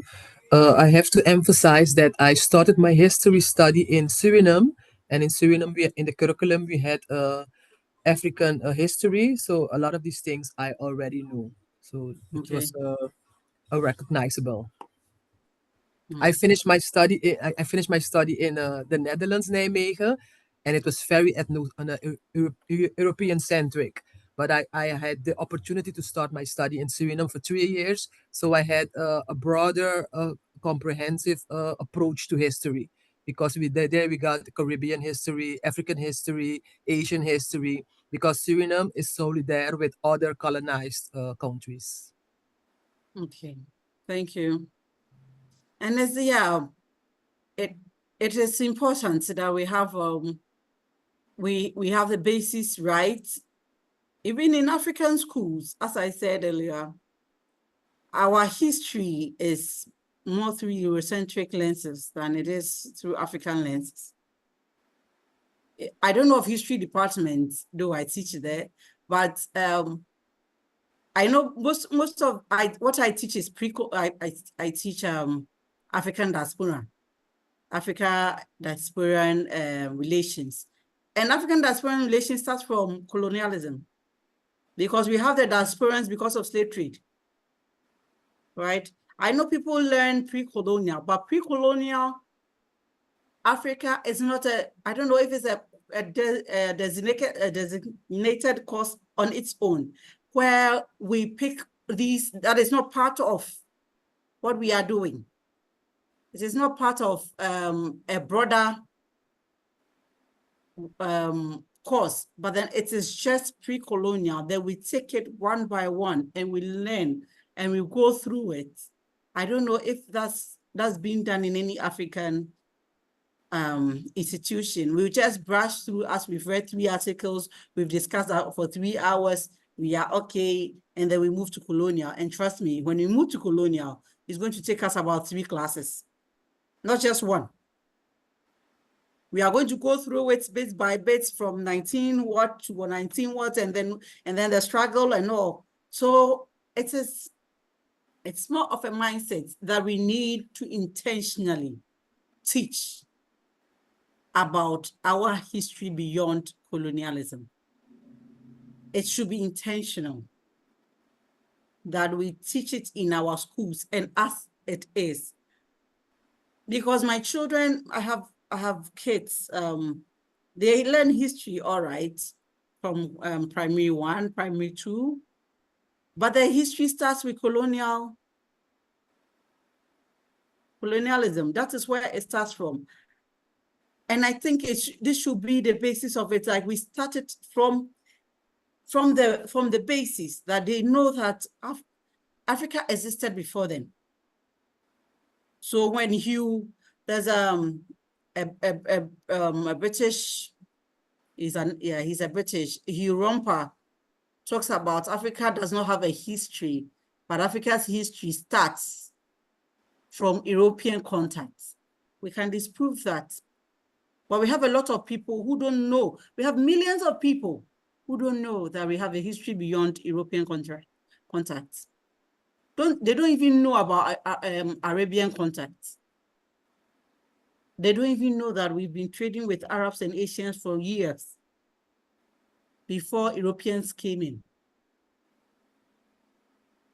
So I think all these have to be intentional in our school curriculum, and it should be basic and universal. So as we've spoken about arts, literacy, and we've spoken about architecture, we've spoken about technology and all this. How do we incorporate all these in the different courses that we teach in the universities? It can be natural sciences, it can be engineering, but we know we have African basis to all of these. Lisbeth, is this an old hand or is it a new hand? It's a new hand this time. Okay, all right. So I would like to make a contribution to the discussion, something that I'm wondering about. The last year, I've met some students who have come out of homeschooling, and their minds are very much different wired than the people who went through the traditional system, if I may call it like that. So, and it's also a question to Lashanda, because I remember that you've mentioned the fact that you are educating your children, you do homeschooling, you homeschool your children, but then you also said in this discussion that you actually had sent them to a school that was speaking about Kemet, that was, you know, giving the African curriculum. So I'm curious, you know, there are some schools where you can learn the African curriculum, but why didn't you keep your children there? And is homeschooling maybe at this moment the answer? Because really the ones who have done homeschooling, I'm amazed the way they think, how open-minded they are, and they're very much aware of their African identity. So let's go to Lashanda. Oh, so for me, that particular school, so we have what I noticed in the community as I start to learn more about there's so many different schools, by the way. And there was actually another Suriname kid in there and Jamaican. Some of the kids actually lived in Ghana. So the class was very diverse. What we see is like as these institutions grow larger, it moves away from the kids and the overall goal, and it then becomes more about money in a way, in some ways. And then also what you see sometimes as they see the kids get these perspectives, they get excited. They're like, oh, okay, now they understand Kemet, they could speak Swahili. And then it became more of they were pushing the kids in a direction that was really Eurocentric, like your old traditional school ways. Like, oh, like now my kid is spending 5 hours on homework and it's getting really vigorous. So it moved away from its original grassroots to more of what we see in like traditional schools. So for me, that's why I decided to take them out. And basically now what I do is I incorporate Surinamese culture, African culture. I look for books written by African authors, textbooks that come out of the Caribbean, because I noticed that the Caribbean school curriculum books are more diverse, and they do teach them about African history in ways that I don't see in American textbooks. So for me, it's just me really sourcing the information from different places, learning myself through courses like this, and then bringing it to my children. Okay. Wow, thank you for that. Yeah. I think we should go to a break. Is that okay with everybody? Yeah, that's okay. But I have to I may not return after this break because Yes. I would like Dr. Nimo to take over from here, as I need to run off to something. So I've already discussed with him, Dr. Nimo. Thank you very much for having me. Yeah. It's been very interesting. Yes, thank you very much. I think you've exhausted the team comprehensively. We'll go for the break and come back and then wrap up because we have only some few minutes left, about 40 minutes to go. Thank you very much. Thank you to Dr. Adjoa. So you can take back the host, or I need to make you host, Lisbeth. I think you can make Before I leave. Dr. Mino host. Dr. Nemo, Okay. you can make him host. All right. Okay. Do you still know how? Yes, I do. So I just made him host. Great. Thank you so much. Okay. And Thank have you a great too. weekend. Host Yeah. now.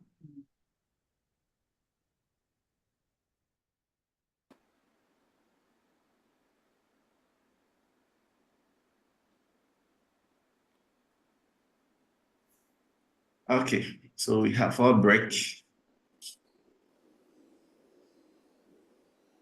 Yeah, we will make it very short and snappy. So we are back in the next 10 minutes.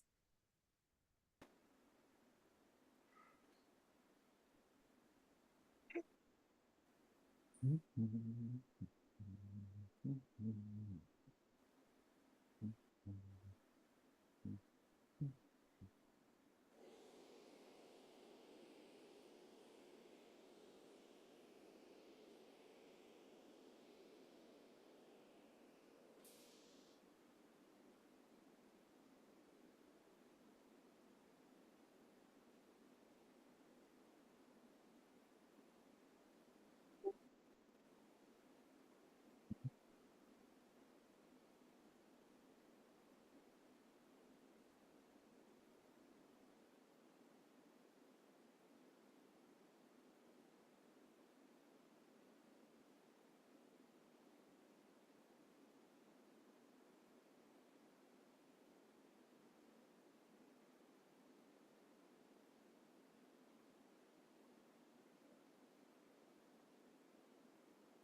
Are we back? Yes, we are back. Hey. Yes, so I want to just start by trying to establish what we've learned so far as this team is concerned. And that is basically, first of all, to state that the basic ingredients that qualifies any geographical area as civilized was not something that was only common to some race, but it was common to all human races as we go on through the evolutionary processes, okay? And so by taking us through the various civilizations that occurred on the continent of Africa, Africa then comes to contribute to the global, despite the fact that diversities existed within the continent in terms of some of the ingredients that some polities brought on board.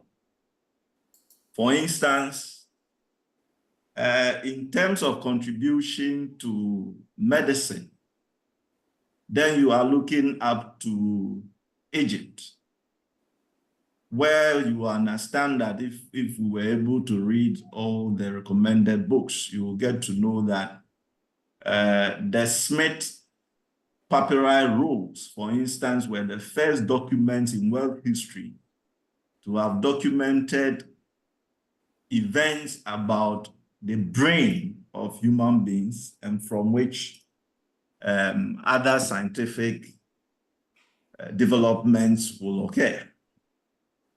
And then you look at architecture, which was common to almost all the civilizations that we have examined over the period. The economies were strong and so forth and so on.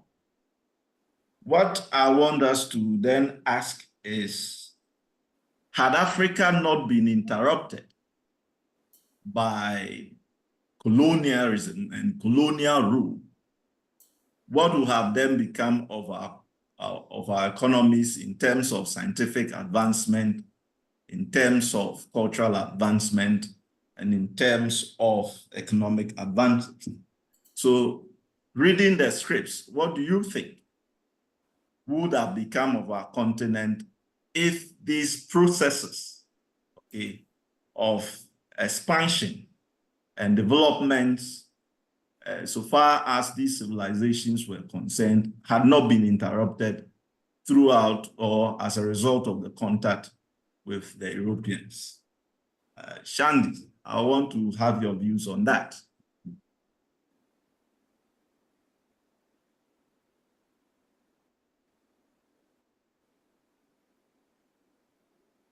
Shanda.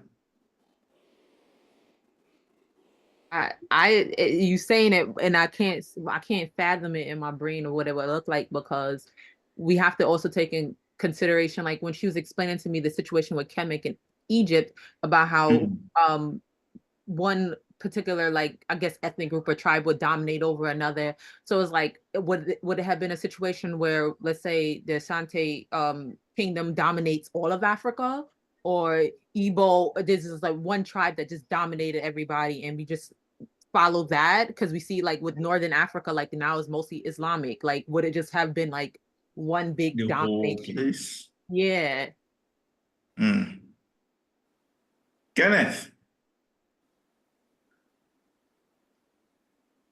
I think the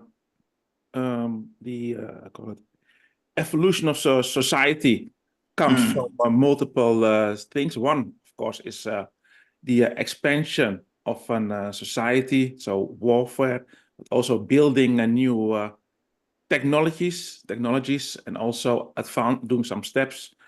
And well, because Africa is a complete continent, so I don't think you'll ever have seen that one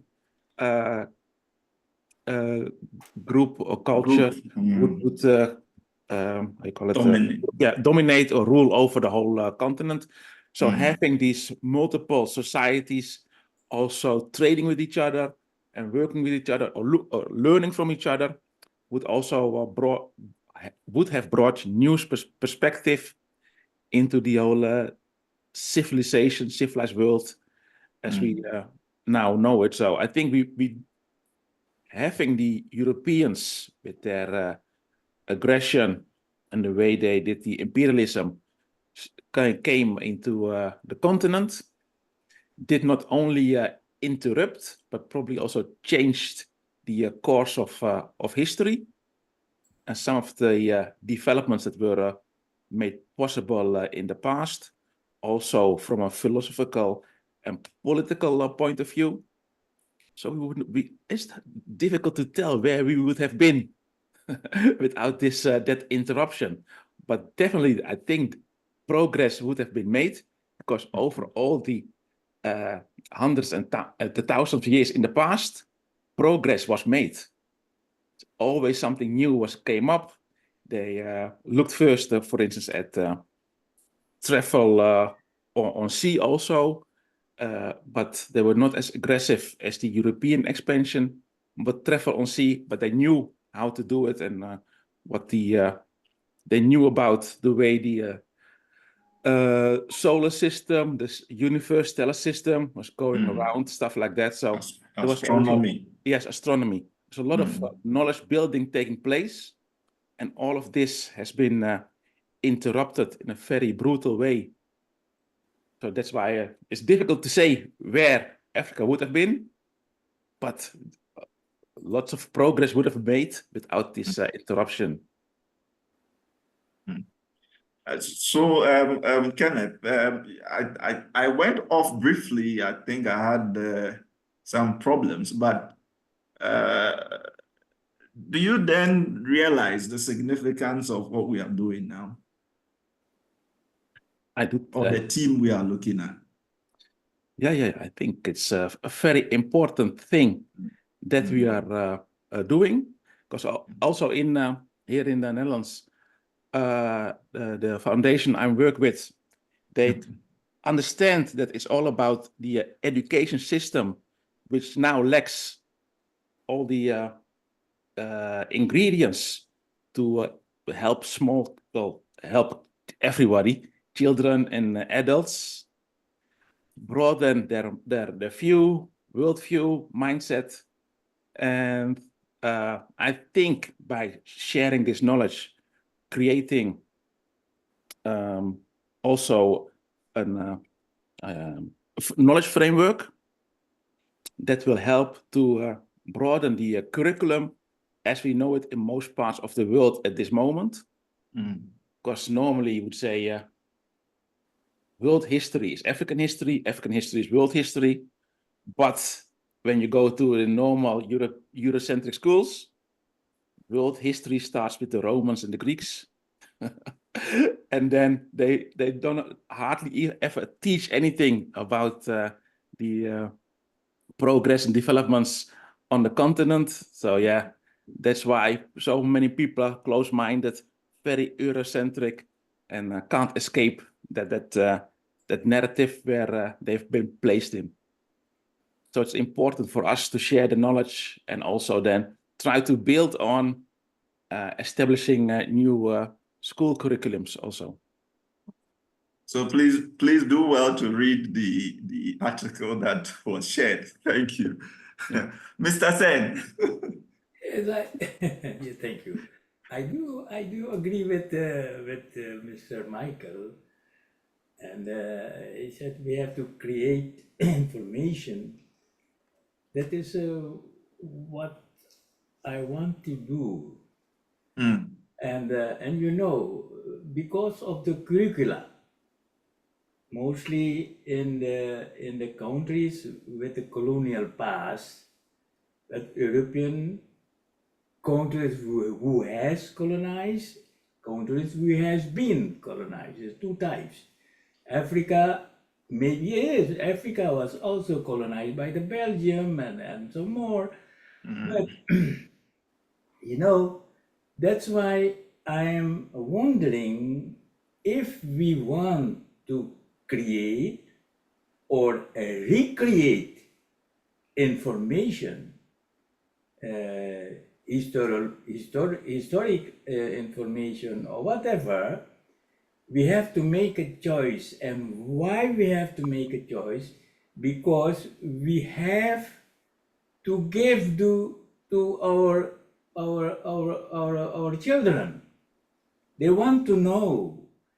And that's I'm looking for if we are going to create and recreate information on behalf of the education, then we have to make a choice. You cannot tell the children about all countries of Africa. Maybe we have to make a choice. Countries we have that have been colonized, like Ghana, etc. So, and how can we do that to search the history? It is very a problem because all knowledge what we had has been destroyed systematically or spontaneously. And if we want to create or recreate information, then we have to look in the books, what is already written, but not only looking in the book, but looking with the mind, critical mind. So I've done that, and I can tell you there is a lot. It's not on behalf of the black peoples, you know. They want to learn the black people that they are inferior. And the problem is today, you know, I'm going to tell you very clearly my own problem. One of my grandchildren, he has a Afro papa, you know. And the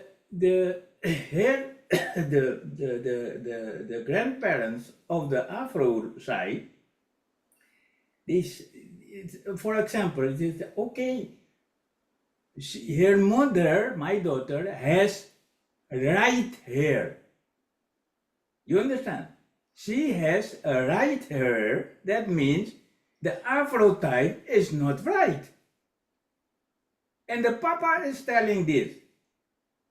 You know, I was with my dentist. I told him I'm following this course about Africana. Don't tell me. She's also an Afro lady. Don't tell me about the Afrikaners, etc. I can tell you a lot of African people, they don't want to learn about their own background. And my plea is, first thing what you have to do is to accept how God has created you and what is your background.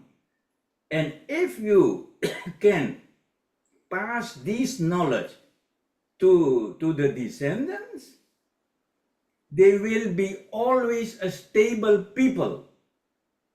You know, with the Bible in the hand, they have killed the own knowledge of the African people. That's what I'm calling mentally mutilation.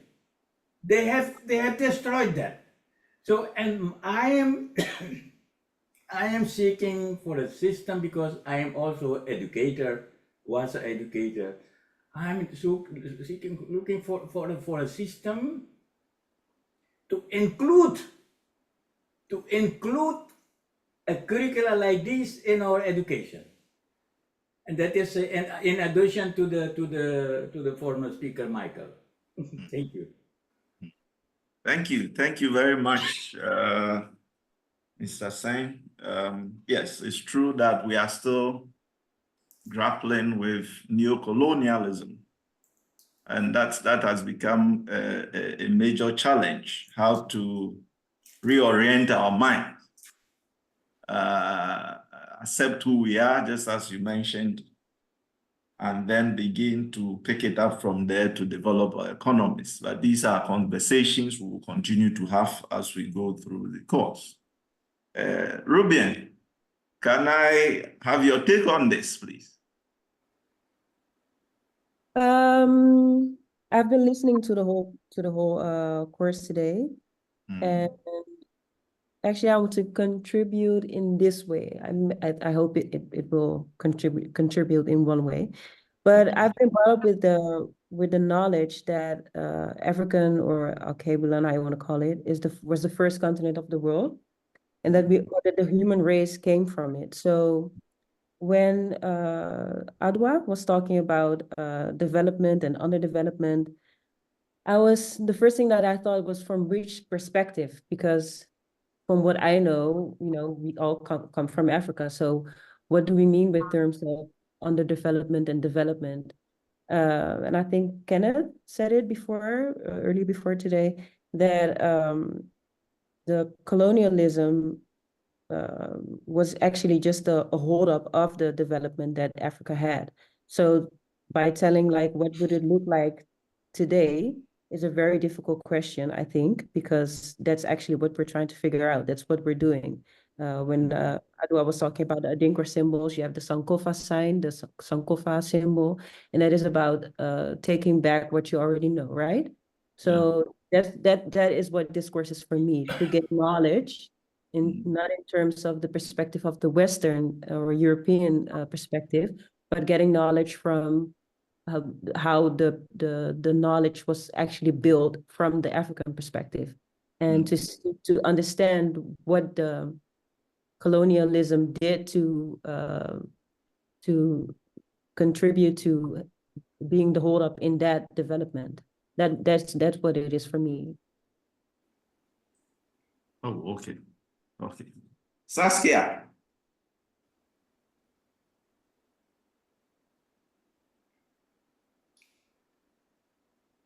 Is Saskia there, your perspective? My perspective on? Do you hear me? Yes, yes.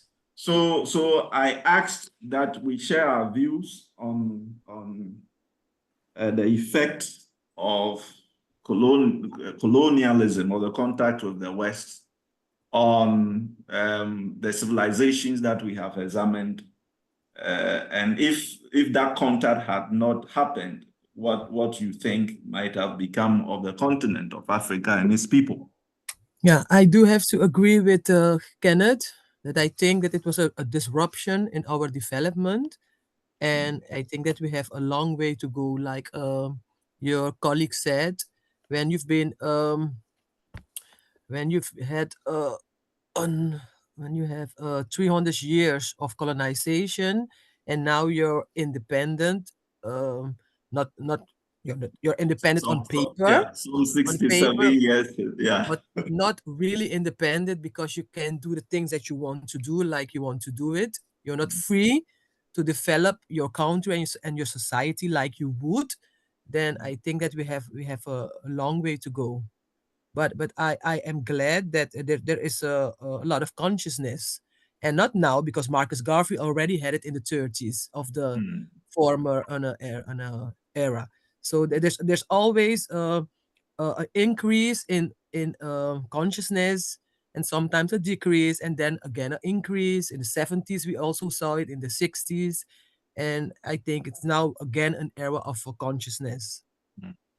But I think what hurt me a lot was that Lashanda was saying that she has to use Caribbean books, because in America, with such a large population of people of African descent, she can't find the books where Africans and African people and African history is being how do you say it? How do you say it? Promulgated. Yes, promoted. So she has to go to people in diaspora. She has to use books in diaspora. So we have a long way to go, I think. We have a long way ahead, but we're getting there. I'm optimistic. Because we have become conscious of these things. And so that we are all emphasizing on the need to be critical in our mind on the data that we pick on the African continent, and to challenge some of these Eurocentric stereotypes that have been created.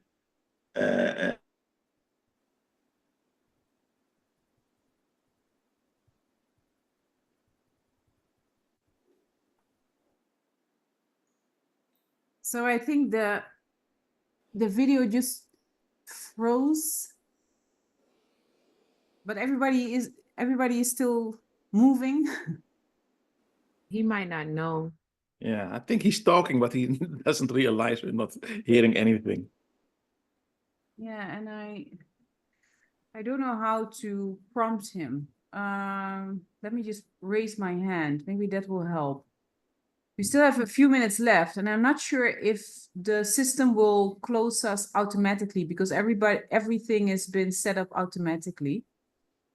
So if it closes exactly at 8 o'clock, then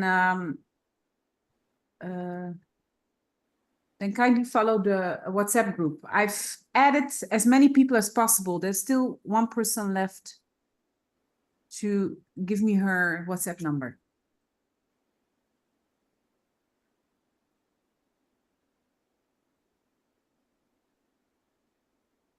And I think we've lost him completely. Yeah, he's gone. Lost him completely. Okay. Okay, does anybody want to round up? I think it's good for us to round up because we only have a few minutes left.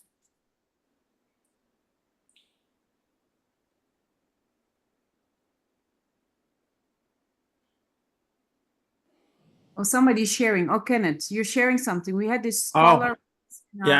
Yeah, I'm sharing is because we just talked about school curriculum, and in our radio show we had this lady Na Dov, and she wrote a great book, Afrocentric School Blueprint, with all kinds of for every different age group, the lessons that you should that you could give to children in different age groups.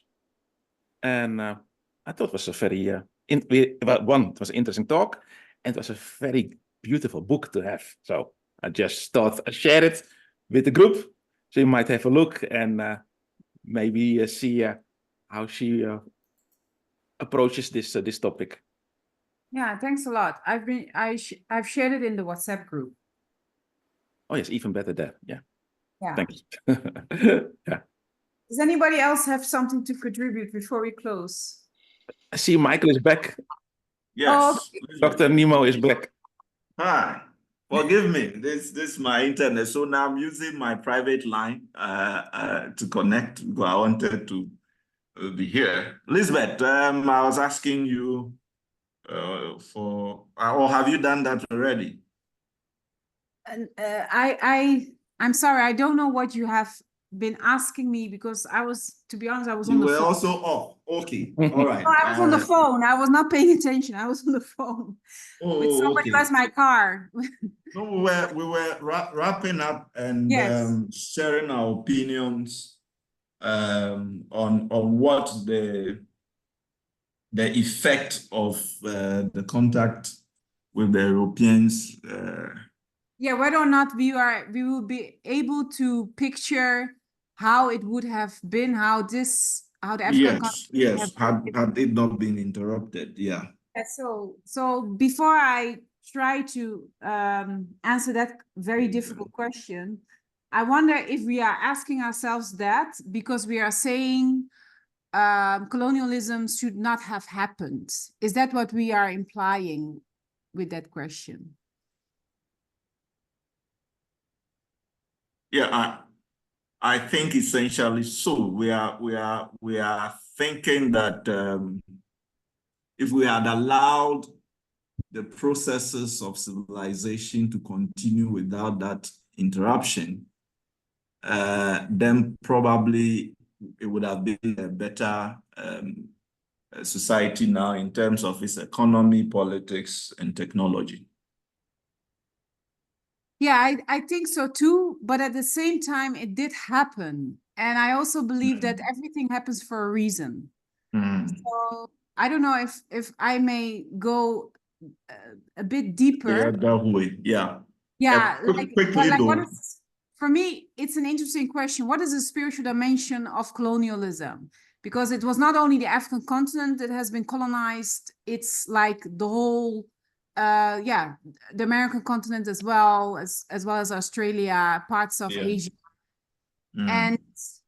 And if you look at the world history of colonialism, then you cannot, I mean, you cannot deny that it is something that probably had to happen, but why and why, and could it also happen in a more civil way or in a more gentle way? I do think that, you know, the force of globalization and civilizations meeting each other, exchanging each other, exchanging culture, cross-cultural developments. I do think that's inevitable. But I also believe that colonialism was one of the most brutal systems and one of the most brutal forces. Also the skill, not only the skill of it, but also, you know, the consequences of it. But I also believe I'm a Christian, and I also believe that there's good and bad in life, and there's a reason why this has happened, and we're trying to make peace with it. So I think that I'm not going to try to answer that question. Okay. But I prefer to look at decolonization. Decolonization is becoming a very you know, important term all around the globe. So there are different communities, different indigenous communities who are talk about decolonization, and I also think that that's what we are actually doing. That we are decolonizing our minds and our hearts, and that's why we're having this discussion. So so I'm not even going to try to answer that question. I'm sorry. Right. I get it from your perspective, but definitely by the time we are done in the next 10 weeks, we should be setting in our minds whether, yes, like you said, as Christians, nothing just happens, but at least we will want to be able to establish that whether good or bad, these things had a telling effect on the continent and its people, especially when it comes to the fact that the West is always trying to make us on the continent feel inferior by all the theories that we have looked at today. Anyway, so that leads us to look at that very important theme. On Tuesday, we are looking at slavery. And just as Mr. Sen suggested, we want to not look at it in the broad way that we've tried to approach this particular one, but to zoom into one of the African countries so that we can have an in-depth discussion on the matter. And so, yes, we'll do the concepts, but then we want to use Ghana as a case study, if you will all permit us to do that next week. I don't know. Quickly, Mr. Sen, is Ghana okay, or you want to suggest another country? Benin. Benin. Yeah. Yes. Then I guess it's because we know that very large numbers were taken from Benin compared to the Gold Coast then. So yes, I think that is fine. So we may look at that. Right. I have a dance with the king of Benin last year. You have what? I have dancing with him on the Indian music, and he danced. He was in Suriname.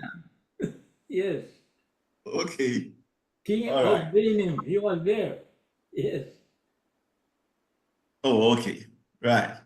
Yeah. So we'll look at that. So class, we just want to, as we started with the keynote address by Dr. Abdullah Busia, we are all learning. Okay, we are all learning and attempting to understand the continent, attempting to understand our identity very well as a people and so forth and so on, to understand the richness of our culture, the complexity of issues that affect our people. And that is why we decided to first look at the state of affairs before our contact with the Europeans, and we are enjoying the class.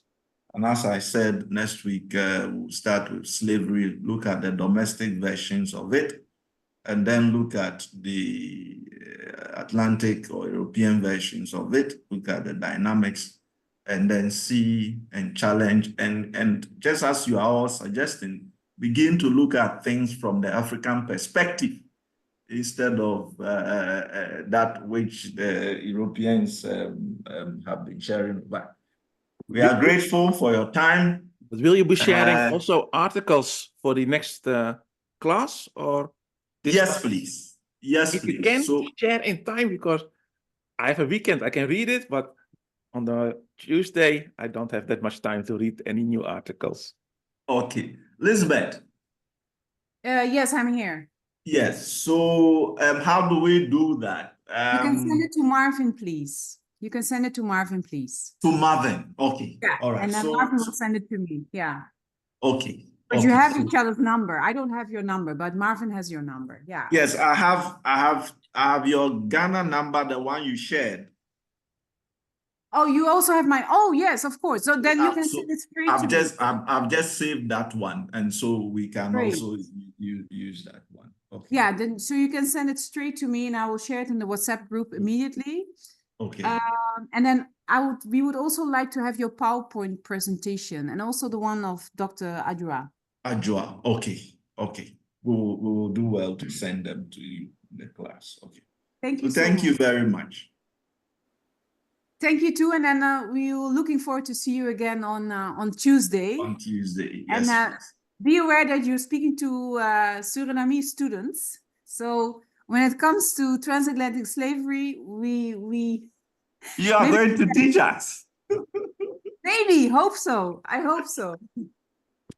Yes, and we've structured this thing in a way that for every team that we are looking at, there will be a guest lecturer, mostly from my institution here. And so next week we'll meet somebody to look at it, and then we'll have our discussions as well, because we all admit that there is a lot to do and to listen to African perspectives or local perspectives on this side. And those who are beginning to write in that field at KNUST, I want them to be here to share their on-field perspectives with us. Sounds absolutely wonderful. But does that mean we're not going to see you on Tuesday, or? No, I'll be there. I'll be in class throughout. But on every team that people are reconstructing as much as possible, I'm trying to get them to share the new discoveries with the class. Okay, I get it now. Thank you. You're welcome. So I think our weekend has started now. Yes, yeah, it's 8 p.m. in Ghana. Yes, I'm in Ghana. I'm going to start my weekend in Ghana. Sure, Any final words from the other students?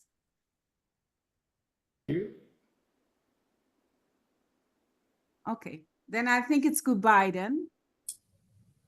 Bye-bye. Thank you. Bye. Bye. Have a nice weekend. Nice weekend. You too. Right. Bye-bye.